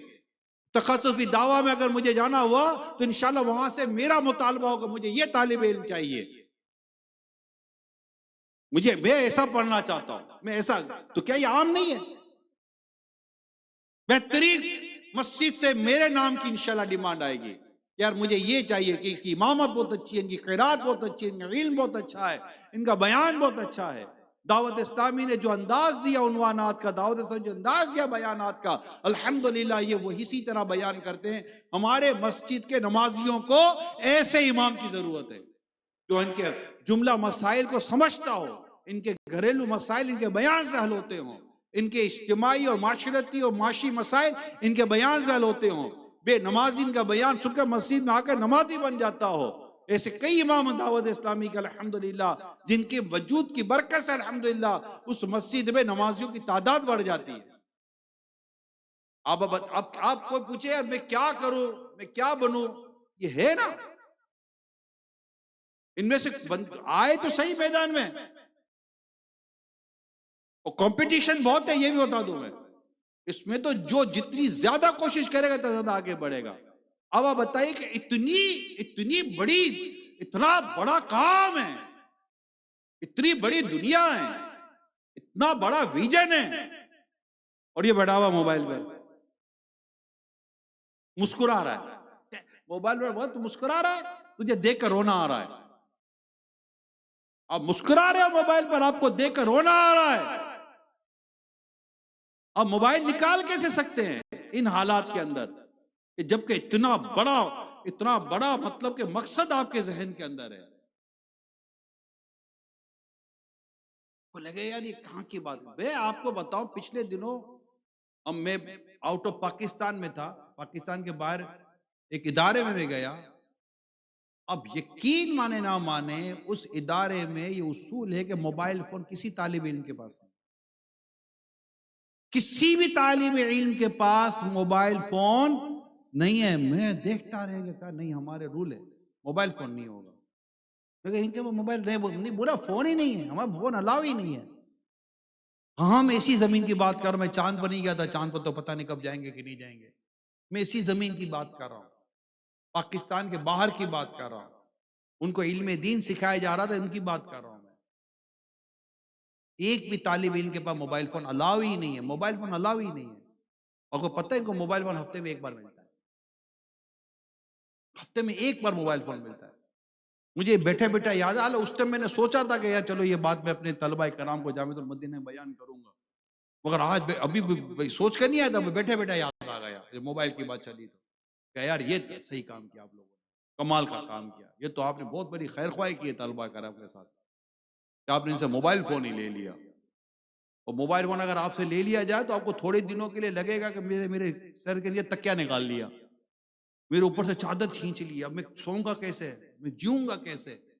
مگر ایک ہفتے کے بعد جو جینے کا لطف آئے گا نا، پھر آپ کے کاش کہ یہ میرے سے پہلے لے لیا جاتا،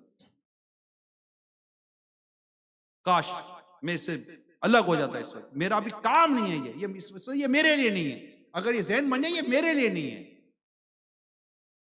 کیونکہ میں اس سے فائدہ نہیں اٹھا رہا، یہ مجھے لاس دے رہا ہے۔ میں اس کی جگہ کتاب پڑھتا تو میں بہت آگے نکل جاتا۔ تو ایک تو یہ وقت ضائع ہوتا موبائل سے، نمبر دو یادداشت و توجہ میں کمی آ جاتی ہے۔ یہ ساری چیزیں پریکٹیکلی ثابت ہیں جو میں کہہ رہا ہوں۔ جی ہاں، موبائل فون کا بے جا استعمال اور موبائل فون کا جس طرح کا استعمال ہو رہا ہوتا ہے، میں جنرل پوائنٹ آف ویو پہ بات کر رہا ہوں، یہ حافظہ کمزور کرتا ہے، توجہ بٹا دیتا ہے۔ اور توجہ بٹے کیسے نہیں؟ ہر تھوڑی دیر کے بعد تو نوٹیفیکیشن یاد آتی ہے، بات تو کوئی اور یاد ہی نہیں آتی. سبق کہاں سے یاد کرے گا؟ موبائل فون میں عجیب و غریب قسم کے ابحاث ہیں، عجیب و غریب قسم کے پروگرام ہیں، عجیب و غریب قسم کی ویڈیوز آ جاتی ہیں، کوئی ریلیونٹ نہیں ہے، کوئی مجھ سے متعلق نہیں ہے. کوئی یہ ویڈیو دیکھ کر نہ میری صرف مضبوط ہوئی، نہ نحو مضبوط ہوئی، نہ اصول تفسیر میں نے مضبوط کی، نہ میں نے قرآن مضبوط کیا، نہ میں نے تلاوت مضبوط کی. کچھ بھی تو نہیں کیا میں نے موبائل سے. بھائی کیا ہوا؟ آپ کا 1-1.5 گھنٹہ موبائل پر نکل گیا مجموعی طور پر پورے دن کے اندر. کبھی پوچھا اپنے آپ سے کہ 1-1.5 گھنٹہ جو میں نے موبائل کو دیا، آدھا پونا گھنٹہ دیا، مجھے آج ملا کیا موبائل سے؟ پتہ چلا جو تھا وہ بھی تھوڑا بہت لے گیا موبائل فون. یادداشت پہ کمی آتی ہے، توجہ بڑھتی ہے موبائل فون کی وجہ سے. نمبر 2، روحانی کمزوری، اسپریچولیٹی بہت زبردست طریقے سے متاثر ہوتی ہے، کیونکہ اس میں گناہ و لغویات بھی آتے ہیں. اگر یہ اپنے موبائل فون میں گناہ یا لغویات و فضولیات میں مبتلا ہو گیا ہے، آپ بتائیں، آپ تو علم دین حاصل کرنے والے طلبہ کرام ہیں، کیا آپ کو بھی نہیں پتا کہ یہ چیزیں سب سے زیادہ روحانیت کو ڈیمیج کرتی ہیں، روحانیت کو متاثر کرتی ہیں، پاکیزگی کو کھا جاتی ہیں؟ اور جب روحانیت و پاکیزگی جیسی عظیم شے اگر مجھ سے چلی گئی یا کم ہو گئی، تو علم دین کا نور اور علم نافع مجھے کہاں سے ملے گا؟ یہ موبائل فون کے نقصانات ہیں. برکت کا چلا جانا. آپ بیٹھے بیٹھے آپ کو لگے یار اتنی دیر ہو گئی، پتہ ہی نہیں چلے گا موبائل آپ کا وقت کھا گیا. گناہ بھرے فضولیات اور irrelevant میں سب ساتھ ساتھ لے کے چل رہا ہوں. گناہ بھرا کوئی بھی چیز شیطان ہے یار. آپ ابھی تو دعویٰ نہیں کر سکتے نا کہ میں شیطان سے بچا ہوا ہوں. اور جو شیطان سے لڑائی کرنے پر تلا ہوا ہے، شیطان اس کو تو زیادہ تنگ کر رہا ہوتا ہے. کئی برکتیں چلی جاتی ہیں. پھر موبائل کا ایک اور نقصان، تنہائی، بار بار تنہائی لینے کا دل کر رہا ہوتا ہے، کہیں بیٹھنے کا دل نہیں کرے. یار موبائل لے کر سائڈ میں چلا جاؤ، موبائل لے کر سائڈ میں جاؤ، کچھ دیکھنا ہے، کچھ دیکھنا ہے، کچھ، اور اس کے سامنے نہیں دیکھ سکتا. قرآن کی تلاوت ہو تو چلو سامنے بھی سن لو، کوئی اور چیز تو سامنے، اس کو پتا چل جائے گا میں کیا دیکھ رہا ہوں، میں یار اس کے سامنے نہیں دیکھنا چاہتا. غور کریں یہ کیوں ہے ایسا. تنہائی کی طرف جانے کا دل ہوگا، کم ہمت پیدا ہوگی اور سستی پیدا ہوتی ہے. یہ موبائل فون کے سائیڈ ایفیکٹس ہیں. نیند پوری نہیں ہوتی، علم دین کا نور بجھنا شروع ہو جاتا ہے. سمجھیے پیارے طلبہ کرام، سمجھے جو میں کہنا چاہ رہا ہوں، اسپیشلی جو طالبات ہے وہ سمجھے. یہ نہیں ہے، یہ ہمارے لیے نہیں ہے. آپ میں نہیں کہتا میرے بول دوں گا تو آپ کہہ دینا کہ ختم ہو جائے گا، سارا آگے پیچھے ہو جائے گا. ہم یہاں تو ترغیب ہے، سمجھانے کا سلسلہ ہوگا نا، اور کوئی مطلب یہاں پہ اور کچھ تو نہیں ہو سکے گا. آنکھیں کمزور ہو جاتی ہیں، آنکھیں کمزور ہو جاتی ہیں موبائل سے، صحت متاثر ہوتی ہے موبائل سے.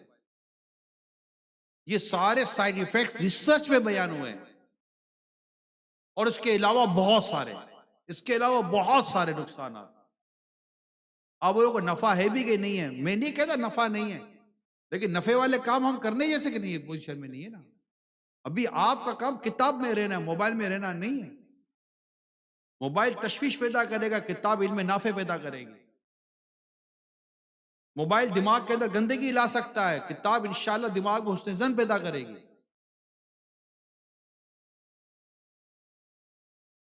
اللہ کرے دل میں اتر جائے میری بات، اور ہم موبائل کی اس پریشانی سے یقین مانے دور ہو جائیں، اور اپنے آپ کو، کیونکہ اس میں شہرت، وہی بات چلی تھی شہرت سے، بات چلی تھی سوشل پلیٹ فارم سے. یہ بالکل میں آپ کو صحیح کہہ رہا ہوں، اتنی بھرمار ہے، بھرمار ہے، بھرمار ہے. ادھر گیا تو بنایا، ادھر گیا تو بنایا، ادھر گیا تو بنایا. سب کو لگے وی، میرا وی لوگ چلنا چاہیے. ارے بھیا کہاں کا وی، کہاں کا لوگ، کہاں کیا ہو گیا ہے. آپ ابھی اس کے لیے نہیں ہیں. کسی نے کہا ہے کہ ہم آپ کو دیکھنا چاہتے ہیں؟ کیوں دکھانے کے تلے ہوئے ہو؟ اب پڑھیں اس وقت، پھر آئیں گے آپ کے پاس. یہ کیمرہ ہے نا، لوگ اس کیمرے کے سامنے آنا چاہتے ہیں، کچھ لوگ ایسے ہوتے ہیں کہ کیمرہ ان کے پاس جانا چاہتا ہے۔ آپ کیا بننا چاہتے ہو؟ آپ کیمرہ ڈھونڈو کہ کیمرہ آپ کو ڈھونڈے؟ کچھ لوگوں کو کیمرہ ڈھونڈتا ہے کہ وہ کیمرے کی ریکوائرمنٹ ہوتے ہیں، کچھ لوگ کیمرہ ڈھونڈ رہے ہوتے ہیں کہ ہمیں بھی لوگ جانے، ہمیں بھی لوگ پہچانے۔ آپ کو لوگ ویڈیو کی وجہ سے نہ پہچانے، لوگ آپ کو آپ کے علم اور آپ کی معرفت اور آپ کے علم دین کی اور اسلام کی خدمت کے نام پر پہچانے۔ اس کے لیے بہت زیادہ آپ کو سوچ پیدا کرنی پڑے گی۔ اللہ پاک ہمیں بزرگوں کا صدقہ عطا فرمائے۔ اور یہ موبائل بے عملی کی طرف لے کے جاتا ہے، یقین مانے اتنی گلیمرائز ہے موبائل کے اندر۔ پچھلے دنوں بھی اس ٹاپک پہ ہماری ڈسکشن ہو رہی تھی کہ موبائل دیکھ کر ایسا لگتا ہے یار یہ بھی ہونا چاہیے، میرا ایسا بھی ہونا چاہیے۔ اب اس نے ہمارے لباس کی سادگی کو ختم کیا، میڈیا نے۔ ماحول کے بدلے میں میڈیا کا بہت بڑا کردار ہے، ویڈیوز کا بہت بڑا کردار ہے۔ پہلے یہ نظر نہیں آتے، تب تو ویڈیو نظر آ جاتے، اور ایسا بنوں گا میں، ایسا کیوں بنے گا؟ جیسا بننا چاہیے تو ہے نا، ہمارے پاس رسول پاک صلی اللہ علیہ وسلم کی سیرت ہے نا، ہم ایسے بنیں گے نا، ہم ان کے انداز کو اختیار کریں گے، ہم ان کی سنتوں پر عمل کریں گے۔ اور جو نہیں کر رہے ان کی سنتوں پر عمل، وہ ہمارے لیے ماڈل کیسے بن گئے؟ وہ آپ کو کیسے اس پہ کشش نظر آئی؟ کشش تو ایک عاشق رسول کو کشش تو وہاں نظر آتی ہے جہاں مصطفیٰ کریم کی سنتیں نظر آتی ہے اس کو۔ یہ تو عشق رسول کی بات کر رہا ہوں میں آپ کو۔ تو یہ بے عملی کی طرف چیزیں لے کے جاتی ہے، اور ہمیں بے عملی کی طرف نہیں جانا ہوتا، ہمیں باعمل بننا ہے۔ باعمل بنیں گے انشاءاللہ، باعمل بننے میں ہی ہمارے لیے ہے نا کہ خطیب بغدادی علیہ رحمہ فرماتے ہیں علم درخت ہے اور عمل اس کا پھل ہے، اور وہ شخص عالم نہیں کہلا سکتا جو اپنے علم پر عمل نہ کرے۔ بلکہ میں یہاں پر وہ پڑھ رہا تھا، اپنے امام احمد بن حنبل رحمۃ اللہ تعالیٰ علیہ کو پڑھ رہا تھا کہ ان کے شاگرد کہتے ہیں کہ امام احمد نے مجھ سے فرمایا، یعنی میں نے کوئی حدیث ایسی نہیں لکھی جس پر خود عمل نہ کیا ہو۔ امام احمد بن حنبل علیہ رحمہ کے تعلق سے ہے کہ میں نے کوئی حدیث ایسی نہیں لکھی جس پر عمل نہ کیا ہو، یہاں تک کہ جب میرے سامنے یہ حدیث آئی کہ نبی پاک صلی اللہ علیہ وسلم نے پشتے لگوائے اور آپ نے اس کا 1 دینار دیا، تو میں نے بھی عمل کیا، اور اس عمل کے بعد میں نے بھی 1 ہی دینار دیا، یعنی اس قدر میں نے حدیث پر عمل کیا۔ علم پر عمل، علم پر عمل، علم پر عمل۔ حضرت سفیان ثوری علیہ رحمہ فرماتے ہیں علم عمل کو پکارتا ہے، پس اگر وہ عمل جواب دے تو ٹھیک، ورنہ علم رخصت ہو جاتا ہے۔ مولا علی شیر خدا کرم اللہ تعالی وجہ الکریم کا ارشاد نقل ہے، اے علم کے حاملو اپنے علم پر عمل کرو، کیونکہ عالم تو وہی ہے جو اپنے علم کے مطابق عمل کرے، بس اس کا علم اور عمل باہم موافق ہوں۔ سفیان بن عیینہ رحمۃ اللہ تعالیٰ علیہ فرماتے ہیں اہل علم وہی لوگ ہیں جو اپنے علم پر عمل کرتے ہیں۔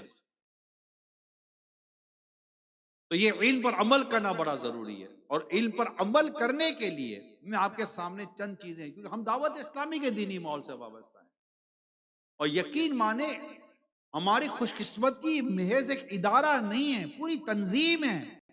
جامعۃ المدینہ اس تنظیم کا ایک جز ہے، جامعۃ المدینہ تنظیم کا ایک پارٹ ہے۔ یہ صرف ایک مدرسہ نہیں ہے، صرف ایک ادارہ نہیں ہے جیسے پڑھایا جائے گا، یہاں پر عمل کے لیے باقاعدہ ماحول ہمیں دستیاب ہے کہ آپ پڑھ رہے ہیں آپ عمل کریں، آپ پڑھ رہے ہیں آپ عمل کریں، آپ علم دین سیکھ رہے ہیں، عمل کرنے کے پورا پلیٹ فارم موجود ہے دعوت اسلامی کا۔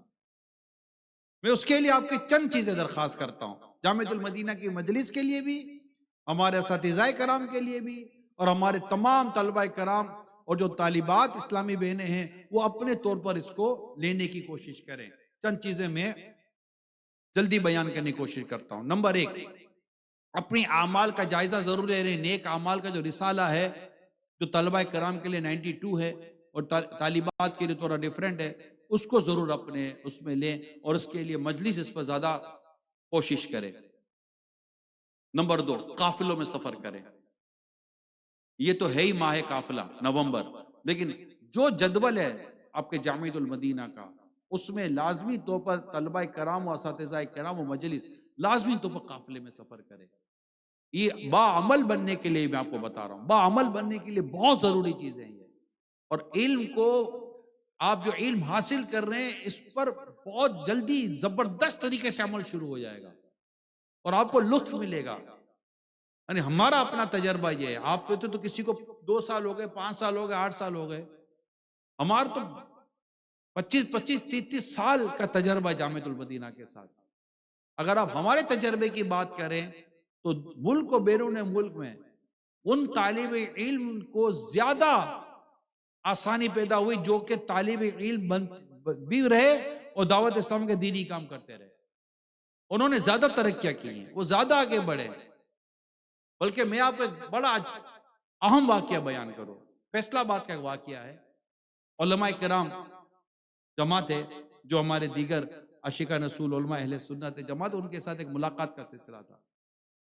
تو ملاقات کے سلسلے کے اندر ہی میں نے کہا کہ الحمدللہ ہمارے جامعۃ المدینہ میں طالب علم 12 ماہ کے لیے سفر کرتے ہیں. وہ بات کی تو ایک تھے ماشاءاللہ ادارے سے آئے تھے کہیں سے. تو انہوں نے کہا یار آپ سے وہ ایک بات سمجھ میں نہیں آ رہی. آپ پڑھائی کے دوران آپ ایک طالب علم کو 12 ماہ کے لیے بھیج دیں گے، 1 سال کے لیے بھیج دیں گے تو اس کی پڑھائی تو ڈسٹرب ہو جائے گی، یہ پڑھے گا کیسے؟ وہ جامعۃ المدینہ دیگر عاشقان رسول کے جو مدارس ہوتے ہیں وہاں سے آئے تھے. اہل محبت تھے تبھی تو ہم ساتھ بیٹھے ہوئے تھے، مگر ان کو ایک اشکال وارد ہوا. اچھا اب وہ اس بات پہ کلام کرنے لگے. اس نے اتفاق دیکھی کہ میرے ساتھ دارالفتہ اہل سنت کے الحمدللہ اسلام بھائی موجود تھے، میرے ساتھ بیٹھے تھے جب ہم یہ ساری میٹنگ و ملاقات ہو رہی تھی. تو انہوں نے کہا عمران اگر اجازت تو میں ان کو کچھ عرض کروں. آپ کہیں مگر اللہ خیر کرے کیا ہوتا ہے. اب تو انہوں نے اپنے پر لے لی کہ میں ان کو عرض کرتا ہوں. تو انہوں نے اپنا تعارف کیا کہ میرا یہ نام ہے، میرا یہ نام ہے، میں دارالفتہ اہل سنت میں ہوں، میں اس طرح یہ کر رہا ہوں. الحمدللہ میں نے 12 ماہ دیے ہیں. الحمدللہ 12 ماہ نے میرے علم کے سیکھنے میں اضافہ کیا ہے. آج آپ کے اچھا اب میں تم اب سوچو وہ ہے نا قرار آ گیا بے قراری کو میرے، وہ آ گئی جہاں تنے بے جہاں میں آنا کیا ہے. ہمارے اس طالب علم ہمارے اسلامی بھائی نے دارالفتہ اہل سنت کے ہیں. انہوں نے ہاتھوں ہاتھ یہ اپنا ہی بولا نا، میں آپ کے سامنے بیٹھا ہوں، میں دعوت اسلامی کے دارالفتہ اہل سنت کے اندر میں بیٹھا ہوا ہوں. اور دارالفتہ اہل سنت میں جا کر بیٹھ کر اگر کوئی متخصص بن گئے، نائب مفتی بن گئے تو یہ آپ سمجھتے ہیں کہ یہ آسان نہیں ہے. یہ منزل پانا وہ کیسے علم دین کی ہوں گے. میں 12 ماہ والا ہوں، میں نے 12 ماہ کی ہیں. تو اب اس کے بعد ان کے پاس انڈرسٹوڈ سے وہ بھی اہل علم تھے نا. تو اہل علم نے تو انہوں نے بحث تو نہیں کرنی تھی نا. انہوں نے بحث کے لیے انہوں نے کیا تھا، ایک اشکال تھا، جواب ان کے سامنے آ گیا. جواب میں نے بھی نہیں دیا، جواب نظر آ گیا، جواب خود چل کر آ گیا کہ میں ہوں اس کا جواب. تو میں تمام طلبہ کرام کو دعوت دیتا ہوں 12 ماہ کے مدنی، جنہوں نے 12 ماہ مدنی قافلہ نہیں کیا میں سب کو دعوت دیتا ہوں آج کے اجتماع میں. پلیز آپ خود سے پیش کریں خود کو. میں ابھی نہیں کہہ رہا کہ آپ کھڑے ہو جائیں، خود کو پیش کریں. آپ بولے یہ وقت ہے، یہ وقت ہے. وقت آپ ہی کے پاس ہے، وقت اس کے پاس ہے، اور یہی وقت ہے. سچی بات تو یہی ہے، یہی وقت ہے کہ آپ سفر کر لیں 12 ماہ کے لیے، اور اس کے بعد آ کر ٹو بی کنٹینیو.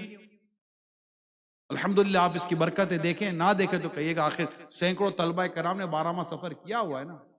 اور ابھی بھی اس وقت ملک کے باہر دعوت اسلامی کے لیے جو ایز اے وقف ہیں، دینی کام میں مصروف ہیں، یا جنہوں نے خود کو پیش کر دیا، ان میں زیادہ بہت بڑی تعداد ہمارے مدنی اسلامی بھائیوں کی ہے.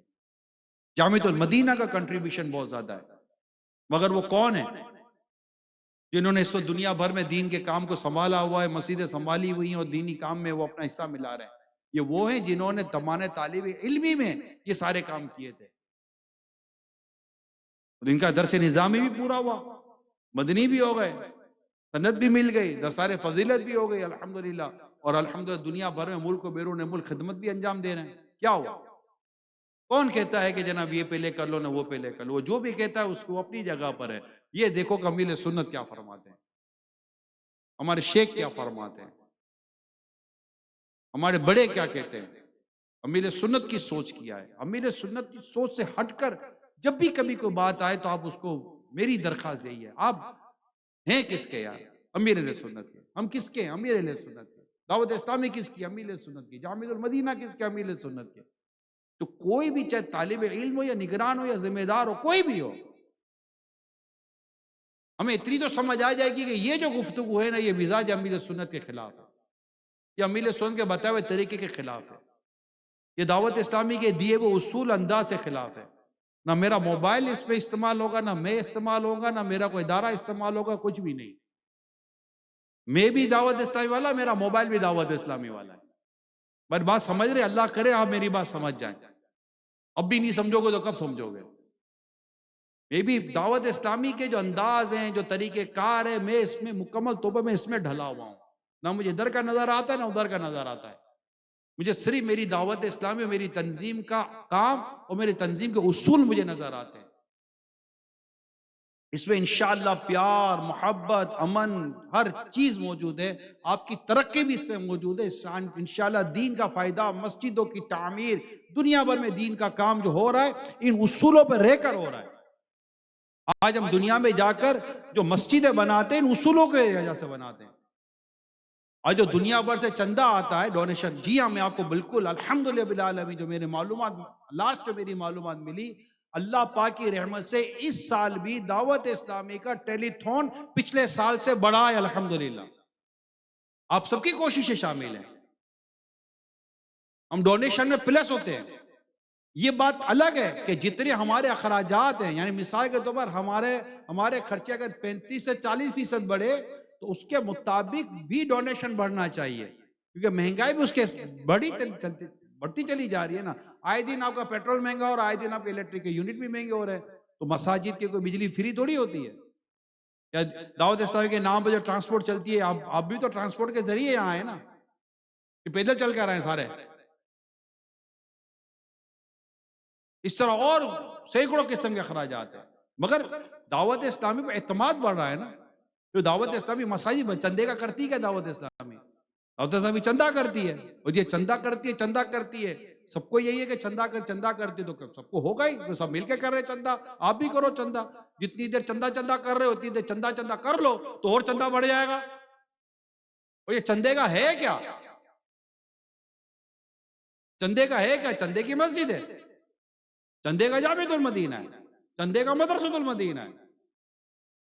چندے یہ سب چندہ کہاں خرچ ہو رہا ہے؟ چندہ کہیں خرچ نہ ہو رہا ہوتا تو بات ہوتی. ہر سال پروگریس ہے، سالانہ رپورٹ تیار ہوتی ہے. 2 سپٹمبر کو یوم دعوت اسلامی ہم رپورٹ جاری کرتے ہیں. نئے شہروں میں کام شروع ہو جاتا ہے، نئے ملکوں میں. صرف افریقہ کا اگر میں بات کروں، جو ہمارے حاجی امین رکن شورا افریقہ کے اندر ہیں، تو 1 سے 1.5 سال کے اندر 12 سے 15 نئے ملکوں میں دعوت اسلامی کا دینی کام شروع ہوا ہے. پارش میں الگ شروع ہوا ہے، دیگر ممالک میں الگ شروع ہوا ہے، نئے شہروں میں الگ شروع. خود میرے کل پرسوں کی بات ہے، جو میرا اطراف جو ہمارا شعبہ ہے، ایک تو شہر ہے، اطراف ہے، اطراف کا بھی اطراف ہے. کتنے اطراف میں دعوت اسلامی پہنچی؟ الحمدللہ کئی اطراف میں دعوت اسلامی پہنچ گئی، کئی جگہ وہ پہنچ گئی، کئی مسجدیں الحمدللہ کھلی ہیں، کئی چیزیں ہوئی ہیں. میں اب کہاں آپ کو لائیو ہوں سب کے سامنے کیا ہر چیز میں کھول کر بیان کروں؟ اللہ پاک کی کروڑ رحمت ہے. تو چندہ یوں خرچ ہوتا ہے، دعوت اسلامی یہ کام کر رہی ہوتی ہے.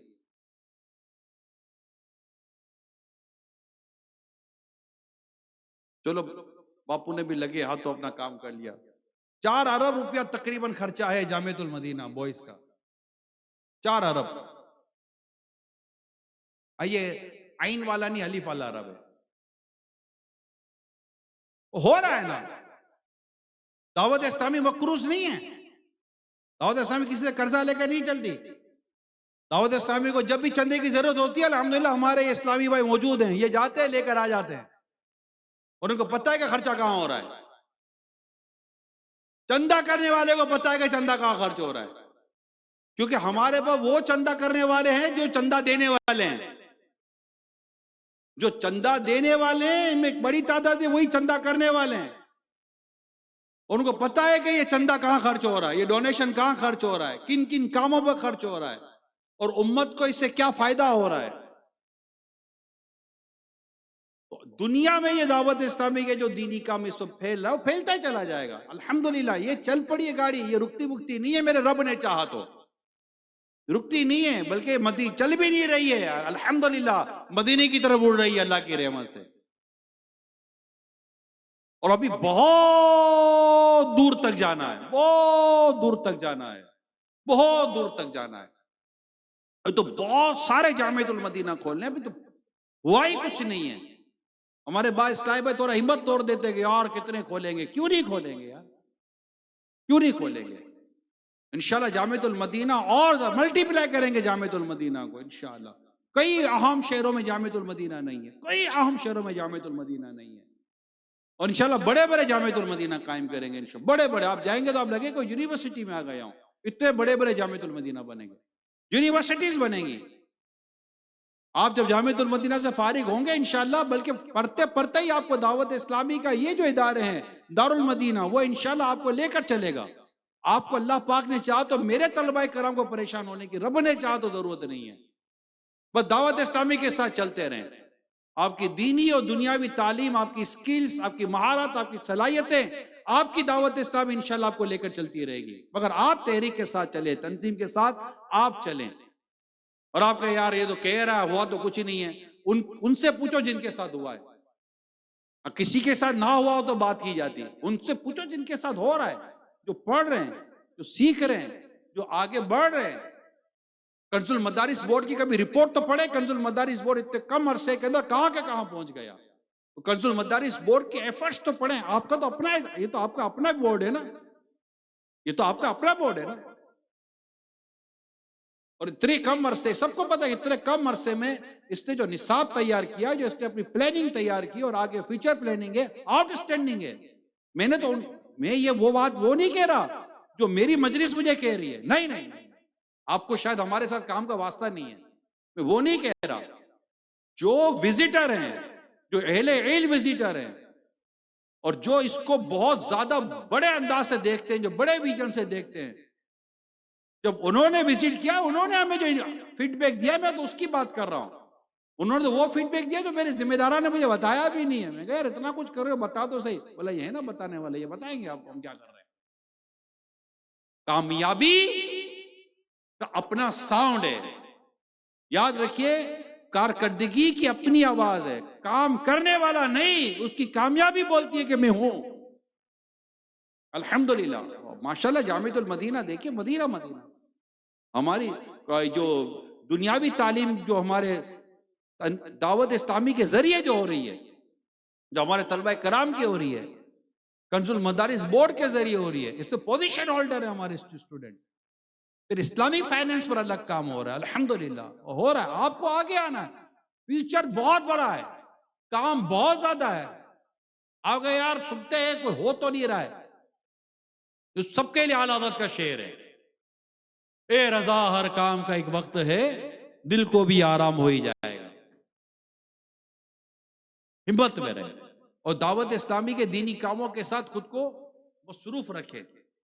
میری تمام طلبہ کرام سے درخواست ہے، اسلامی بہنیں اپنے انداز سے اس کو سمجھنے کی کوشش کریں کہ اپنے آپ کو دعوت اسلامی کے دینی کام میں مصروف کریں۔ ایک مسجد اگر ہو سکے تو اپنے ذمہ لے لیں کہ یہ مسجد میری، یعنی نگران کی مشاورت سے یہ مسجد میری، اس میں جمعہ بھی میں پڑھوں گا، اس میں نمازیں بھی میں آ کر پڑھوں گا، اس میں درس بھی دوں گا، اس میں درس بھی سنوں گا، میں مدرسۃ المدینہ بالغان بھی یہاں کر پڑھاؤں گا۔ اب اپنی مجلس کے ساتھ، اپنے ناظرین کے ساتھ مشورہ کر کے اپنے ذمہ مسجد لے لیں، اور اس مسجد کے اندر آپ اپنے دینی کاموں کا آغاز کریں۔ اللہ پاک نے چاہا تو آپ کو اس کی برکتیں ملیں گی، ہو سکے تو جمعہ بھی وہیں پڑھے، بھی جمعہ کے نمازوں کے ساتھ ملے۔ میرے کئی مدنی اور کئی ہمارے جامعۃ المدینہ کے اسلامی بھائی جمعہ کی نماز پڑھاتے ہیں، الحمدللہ وہ جمعہ پڑھاتے ہیں، امامت بھی کرتے ہیں، لیکن بات صرف جمعہ کے لیے ہوتے ہیں۔ اپنے بیان، اپنے انداز کو دعوت اسلامی کے سانچے میں ڈالیں، بلکہ جمعہ کا بیان تو دعوت اسلامی خود بنا کر آپ کو دے رہی ہے، مسئلہ ہی کوئی نہیں ہے۔ اتنا خوبصورت قرآن کریم کی تفسیر و حدیث کی شروحات پر بیان ہوتا ہے جمعے کا، مجھے تو کہیں اتنی نعمت ہے۔ ایک تو مختصر سا بیان ہوتا ہے، بہت طویل نہیں ہوتا، مختصر سا بیان ہوتا ہے، ہفتہ وار اجتماع کا بیان ہوتا ہے، سارے بیان تیار ہو کے ملتے ہیں۔ مجھے دنیا میں کہیں بھی جانے کا ہوتا ہے تو وہ سارے بیان میں PDF منگوا لیتا ہوں، یار بیان بھیج دو، تفتیش شدہ بیان، قرآن کی آیت، تفسیر، حدیث، شرح، فقہاء کرام کے اقوال، مدینہ مدینہ، یا اتنا تیار ہو کر چیزیں ملتی ہوں تو ہمیں ٹینشن ہی نہیں ہے، خالی دیکھنا ہے، پڑھنا ہے اور بیان کر دینا ہے، اور نمازیوں سے ملاقاتیں کریں، نمازی بڑھائیں، علاقے میں دینی کام بڑھائیں۔ میں ایک علاقے کے اسلامی بھائی سے بات کر رہا تھا، میں نے کہا یار آپ کے یہاں فجر کے نمازی کتنے ہیں؟ تو انہوں نے کہا ایک فگر بتایا 60-70، خوش ہو رہے تھے 60-70 فجر میں نمازی ہیں۔ ان کا خوش ہونا اتنا غلط نہیں تھا، حالات ایسے ہیں۔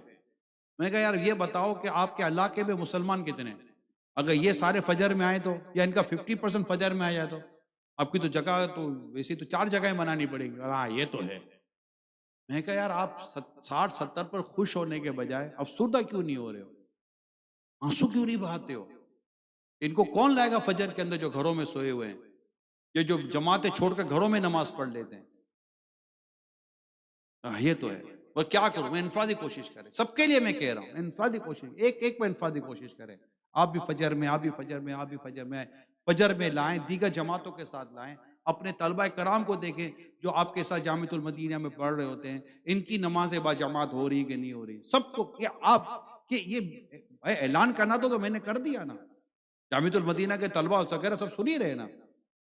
اعلان پر ہی اگر گزارا کرنا ہے تو اعلان ہم کر چکے، اب آپ بھی اعلان کرو گے تو پھر سب اعلان ہی کرتے رہیں گے تو پھر ہوگا کب؟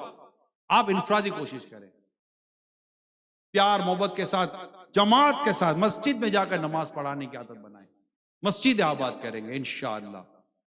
اور زیادہ سے زیادہ طلبہ کرام کو، نمازیوں کو دعوت اسلامی کے دینی ماحول سے وابستہ کریں۔ ایسے پرفتن دور میں بہت ضروری ہے۔ اور ہر ایک کو نعرہ یاد کراؤ، ہر صحابی یہ نبی، ہر صحابی یہ نبی، محمد مصطفیٰ آمینہ کا لاڈلا، سب سے آخری نبی۔ مسجد ہو جاؤ۔ اللہ میری مجلس کو سلامت رکھے، جامعۃ المدینہ کی، میرے ناظمین کو اللہ سلامت رکھے، اللہ آپ کی اللہ آپ کو اور برکت دے، اللہ آپ سے اور کام لے، میرے اساتذہ کو اللہ پاک سلامت رکھے۔ جو میں نے درخواستیں کی ہیں، یہ بیان ایک ہو جاتا ہے، لیکن اگر ان میں وہ باتیں جن کو آپ کو بھی لگتا ہے کہ یار اس سے فوائد حاصل ہوں گے، دعوت اسلامی کو، اسلام کو، سنیت کو اس کے فوائد ملیں گے، تو پھر درخواست یہ ہے کہ اس کو آپ لے کر چلیں۔ لباس کی سادگی پر لائیں۔ کبھی طالب علم اپنے آپ کو جو سادگی سے ہٹ کر ہیں، کبھی آئینے کے سامنے کھڑا ہو کر پوچھے یار مجھے ایسا ہونا چاہیے، شاید وہ خود ہی کہے گا اندر سے، اندر آواز آئے گی، منہ سے نہیں نکال سکے گا دیکھ کر بھی کہ نہیں ایسا نہیں ہونا چاہیے۔ کیسا ہونا چاہیے؟ مجھے امامے والا ہونا چاہیے، مجھے زلفوں والا ہونا چاہیے، سنت و برا میرا لباس ہونا چاہیے، مجھے مسواک والا ہونا چاہیے، پردے میں پردے کرنے والا ہونا چاہیے، حیا کا پیکر ہونا چاہیے۔ خود آپ کہیں گے آپ کو دیکھ کر، مجھے چلتی پھرتی سنتوں کی تصویر ہونا چاہیے، کیونکہ مجھے اسی طرف لانا ہے۔ مجھے لوگوں کو اپنے پیچھے، اپنے لباس کے پیچھے، اپنے ڈریسنگ کے پیچھے نہیں چلانا، مجھے آقا کی امت کو آقا کی سنتوں کے پیچھے چلانا ہے۔ یہ ہے بڑا، یہ کام ہے، یہ سوچ ہے کہ میں اپنے پیچھے نہیں چلانا چاہتا، میں اپنے لباس کا دیوانہ نہیں بنانا چاہتا، میں تو انہیں سرکار کی سنتوں کا دیوانہ بنانا چاہتا ہوں۔ تو مجھ پر یہ ہوگا تو اسے دیکھ کر لوگ اس کو عمل کریں گے نا، عاشقان رسول کو دیکھ کر قریب آئیں گے۔ تو ان کو اساتذہ کرام بھی اگر ہو سکے تو ان چیزوں کو لے۔ پھر آخر میں درخواست کروں گا تمام طلبہ کرام سے، اسلامی بہنوں سے بھی، اسلامی بھائیوں سے بھی، اپنے قرآن کی قرات کو درست کریں۔ جس کو اللہ نے نوازا ہے 100 کروڑ مرحبا، ماشاءاللہ ہمارے طلبہ کرام میں قاری بھی ملیں گے، حافظ بھی ملیں گے۔ اگر حافظ ہونا، صرف حافظ ہونا اس بات کو لازم ہی نہیں کر دیتا کہ اس کا سب کچھ صحیح ہوگا۔ تو ایک اچھے قاری سے جامعۃ المدینہ میں، اللہ کرے یہ سہولت ہماری شروع تو ہوئی تھی، اللہ کرے یہ ابھی ہر جامعۃ المدینہ میں ہو، اپنی قرات کو درست کریں۔ اور ایک اور چیز جو اس سے پہلے کی چیز ہے، نماز کا پریکٹیکل ایک بار کریں۔ شعبہ ہے تجوید، قرات وغیرہ، ہمارا باقاعدہ یہ نماز کورس ہے، پورا فیضان نماز کورس ہے۔ جامعۃ المدینہ میں اگر کوئی جامعۃ المدینہ کی سطح پر ہی اگر شروع ہو جائے، تمام طلبہ کرام، طالبات الگ، طلبہ کرام الگ، اور وہ ہو صرف نماز سکھانے کا حلقہ، پھر نماز سکھا نکال کر، اسپیشلی جو ہمارے ابتدائی طلبہ کرام ہوتے ہیں، ان کو طلبہ کرام کو سکھا دیا جائے، آگے سکھا دیا جائے۔ بعض اوقات نہیں توجہ ہوتی، ہمیں لگتا ہے کہ ہمیں آتی ہوگی، نہیں آتی ہوتی۔ ہم نے یہی اوپر امیل سنت کے ساتھ نمازیں پڑھی ہیں، اوپر کتنے نماز پڑھی ہے، جمعے کی نماز پڑھی ہے، جمعے کی نماز کے بعد یہ جو 10 12 15 نمازی تھے، ان سب کو امیل سنت نے نماز کا حلقہ لگایا، کیونکہ امیر سنت وغیرہ میں سمجھ لیا کہ ان کو نماز صحیح آتی نہیں ہے۔ اور یہ کتنا عظیم کام ہے۔ نبی پاک صلی اللہ علیہ وسلم نے کسی کو نماز پڑھتے دیکھا، فرمایا دوبارہ پڑھو، پھر اس نماز پڑھی، انہوں نے کہا، آقا نے فرمایا پھر کہا دوبارہ پڑھو، اسے سرکار کی بارگاہ میں عرض کی صلی اللہ علیہ وسلم، آقا آپ ہی بتا دیں کیسے پڑھوں۔ پھر نبی رحمت صلی اللہ علیہ وآلہ وسلم نے نماز پڑھ کر بتائی کہ نماز کیسے پڑھنی ہے۔ میرے آقا دو جہاں صلی اللہ علیہ وسلم نے ایک کی نماز درست کی، ایک کی نماز۔ اساتذہ کرام سے میں درخواست کروں گا کہ میرے تمام طلبہ کرام کی نمازیں درست کر دیں، جن کی نماز درست ہے ان کو میں کہاں کہہ رہا ہوں کہ آپ کی نماز درست نہیں۔ اور انشاءاللہ مجھے یہ حسن ظن قائم رکھنے کی میں کوشش کر سکتا ہوں، اور آتا بھی ہے کہ انشاءاللہ امید یہی ہے کہ اکثر کی نمازیں درست ہوں گی۔ لیکن ظاہر ہے آتے تو باہر سے نا طلبہ کرام، باہر سے پڑھنے کے لیے آتے ہیں، علاقوں سے پڑھنے کے لیے آتے ہیں، تو یہ ضروری نہیں کہ سب کی نمازیں درست ہوں، سب کی قراءت درست ہو۔ تو جامعۃ المدینہ کے بعد ایسا ہو جائے کہ جامعۃ المدینہ کہہ سکے کہ ہم نے ہمارے 100% جتنے بھی ہمارے پاس طلبہ کرام ہیں، مقیم غیر مقیم، اور اسلامی بہنیں کہہ سکے کہ ہم 100% جو ہمارے پاس اسلامی بہنیں طالبات ہیں، ان سب کے نماز کے پریکٹیکل کرا کر ہم نے فیضان نماز کورس جو بھی تھا اس کو کیٹیگری وائز دن میں، ہفتے میں، 2 ہفتے میں، 3 ہفتے میں، مہینے میں ہم نے یہ سارا کر لیا۔ کوئی ایسا طالب علم نہیں ہے جس کے ہم نے نماز درست کرنے کی کوشش نہ کی ہو، سب کو ہم نے یہ کروا دیا ہے۔ اور قرآن کی تلاوت و قرات یہ ہو جائے، اور روزانہ قرآن پڑھنے والے بن جائیں۔ پھر ساتھ ہی ساتھ صفائی ستھرائی، اپنے آپ کو انتہائی صاف رکھیں، اپنے لباس کو انتہائی صاف، سادگی اور صفائی کو ساتھ کرائیں، اپنے لباس کو انتہائی صاف ستھرا رکھیں، داغ دبے نہ ہو، میلے کچیلے نہ ہوں، بدن سے، منہ سے، کپڑوں سے، امامے سے، اپنے بستر سے، کہیں سے بھی بدبو نہیں آنی چاہیے۔ آقا صلی اللہ علیہ وسلم کو بدبو پسند نہ تھی، میرے آقا تو خوشبو پسند کرتے تھے، اور آقا خوشبو پسند کیوں نہ کریں؟ آقا تو وجود مسعودی خوشبو تھا، جن کے تو پسینے میں خوشبو ہے۔ امبر زمیں عبیر ہوا مشک تر غبار، ادنا سے یہ شناخت تیری راہ گزر کی، گزرے جس راہ سے وہ سید والا ہو کر، رہ گئی ساری زمین امبر سارا ہو کر۔ اللہ کرے کہ ہم اسی طرح سنت تنظیف کو اختیار کریں، ناخن کا تراشنا، مونچھوں کا تراشنا، اپنی داڑھی، ایک مٹھی داڑھی ہو اس کو سنوارتے رہنا، مطلب داڑھی ہو، بالوں کا اکرام کریں، تو حدیث میں آیا ہے۔ تیل کا استعمال کریں، زلفوں بال بنا کر رکھیں، امامہ شریف دھلا ہوا ہو، لباس دھلا ہوا ہو، چادر دھلی ہوئی ہو، اسے بدبو نہ آتی ہو، ہمارے وجود سے، ہمارے کردار، سچی بات تو ہے نہ ہمارے ظاہر سے بدبو آئے نہ ہمارے باطن سے بدبو آئے۔ بولے بھی تو ایسا بولے کہ اگلا بولے تو بول یا مزہ آ رہا ہے، اتنا خوبصورت جملہ بولے، اتنی خوبصورت بات کریں، لوگ آپ کے اخلاق کی تعریف کریں، آپ کے کردار کی تعریف کریں، مسکراتا ہوا چہرہ ہو۔ نبی پاک صلی اللہ علیہ وسلم مسکراتے تھے۔ میرے تمام طلبہ کرام کو چاہیے کہ مسکرانے کی عادت پیدا کریں۔ یہ ہوتا ہے بعضوں کا پتہ نہیں کیا ہوتا ہے کہ یہ ہمارے طلبہ کرام کم مسکراتے ہیں، یہ کم کیوں مسکرائیں گے؟ یعنی بلا تعجب نہیں، کہا نہیں لگانا، مسکرانا ہے، مسکرانے میں بھی وقار ہے، مسکرانے میں وقار ختم نہیں ہو جاتا، بلکہ جو مسکراتے ہیں اس کے قریب آتے ہیں۔ منہ تربوز کی طرح پھلا ہوا، سیزن ہو یا نہ ہو، منہ تربوز ہے، تو یہ نہیں ہوتا۔ کھلا کھلا سا چہرہ ہونا چاہیے، حشاش بشاش چہرہ ہونا چاہیے، یعنی یہ تو اٹھنے کے بعد بھی لگتا ہے کہ یہ سویا ہی ہے، اٹھنے کے بعد تو لگے ہی اٹھا ہے، خود اس کو نہیں لگتا کہ میں اٹھاؤں، اس کو لگتا ہے یار نیند نہیں ہوئی، کیوں نیند نہیں ہوئی ہے؟ رات بھر موبائل پہ لگے رہے ہوگے تو نیند نہیں ہوئی ہوگی۔ میری درخواست یہ ہے کہ سنت تنظیف کو بھی اختیار کریں، مسجد آباد کریں، جو میں نے چند درخواستیں کی ہیں، اور انشاءاللہ فیضان مدنی مذاکرہ، فیضان مدنی مذاکرہ تمام طلبہ کرام سے ایک بار پھر درخواست ہے، اسلامی بہنوں سے درخواست ہے، کبھی مدنی مذاکرہ نہ چھوڑیں۔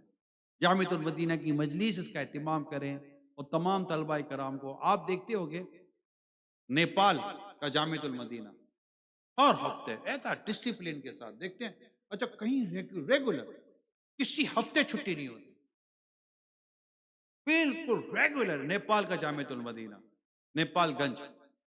جب ہم گئے تھے جنگل ویران تھا، جب میں فرسٹ ٹائم وہاں گیا تھا، جنگل ویران. آپ بولو یار یہاں کہاں آ گئے؟ وہاں بھی ہمارے وہیں ہم نے سارے ہمارے سلسلے شروع کیے تھے. اور جس طرح پہنچے تھے ہمیں پتہ ہے کس طرح پہنچے تھے.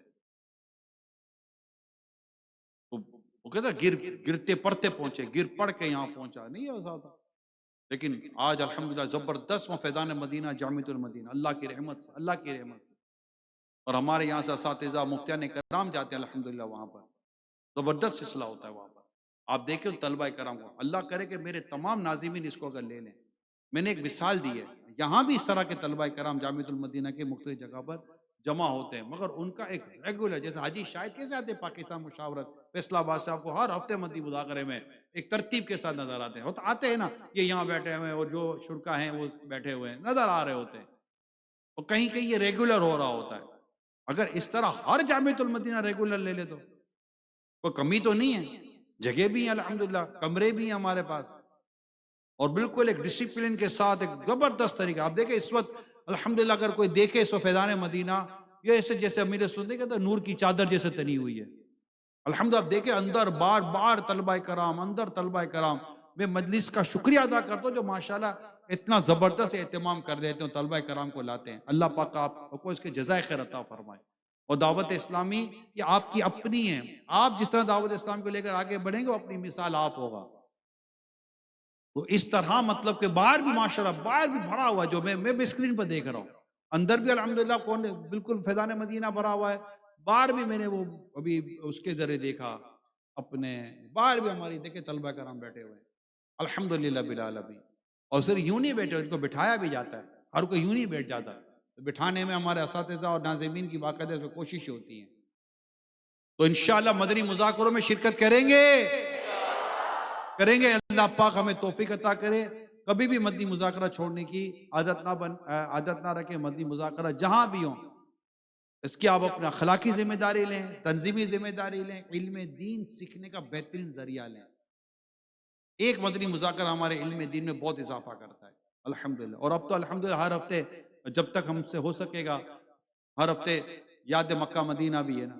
کیسے اسلام میں رو رہے ہوتے ہیں یار، مدینہ مکے کی یاد. آپ دیکھیں یار کیسے رو رہے ہوتے ہیں، کلام سن کے کیسے رو رہے ہوتے ہیں. اللہ ان کے صدقے ہماری بخشش کرے. اللہ پاک ہم سب کو بار بار مدینہ دکھائے، بار بار مدینہ دیکھیں، بار بار مکہ دیکھیں، اور واپس بھی آئیں. اگر آئیں اللہ کرے وہیں رہ جائیں، یعنی بقیہ پاک پائیں، بقی میں مدفن نصیب ہو جائے. تم میں جس سے ہو سکے مدینے میں مرے. جو مدینے مرے گا میں اس کی شفاعت کروں گا. نبی پاک کا ارشاد ہے زائر قبر منور کی شفاعت ہوگی، ہے یہی آپ کا فرمان مدینے والے. اللہ کریم ہم سب کو عمل کرنے کی توفیق عطا فرمائے، اور ہم سب کو علم دین کا نور اور علم نافع کی برکتوں سے اللہ مالا مال فرمائے. آمین. ہاں ماہ قافلہ کب ہے؟ آپ کے قافلے کب ہے؟ 14، 15، 16 نومبر 2025 جامعۃ المدینہ کے تحت انشاءاللہ قافلے سفر کریں گے انشاءاللہ. اور یہ تو ریگولر 3 دن کا قافلہ ہے نا. مجھے تو 12 ماہ والے نکال کے دو نا. ہمارے مجلس سن رہی ہے، اساتذہ سن رہے ہیں، ناظمین سن رہے ہیں. اللہ کرے گا آج کا یہ اجتماع کوئی سینکڑوں طلبہ کرام کے 12 ماہ کا سبب. میں ہاں کے تو جامعۃ المدینہ میں آ رہا ہوں. ابھی فی الحال مدنی چینل کے ذریعے جہاں جہاں پہنچ پا رہا ہوں. اور یہ جو کراچی کے جمع ہوئے ہیں اللہ کرے ان میں سے بھی کچھ مجلس ہمیں نکال کر دے کہ یہ 12 ماہ والے لو یار کیا یاد کرو گے دعوت. دو بابو، اللہ کی راہ میں تو اللہ اور دے گا. خرچ کرو، آپ بھی ہمت کریں. انشاءاللہ میں 12 ماہ کے لیے خود کو پیش کرتا ہوں انشاءاللہ.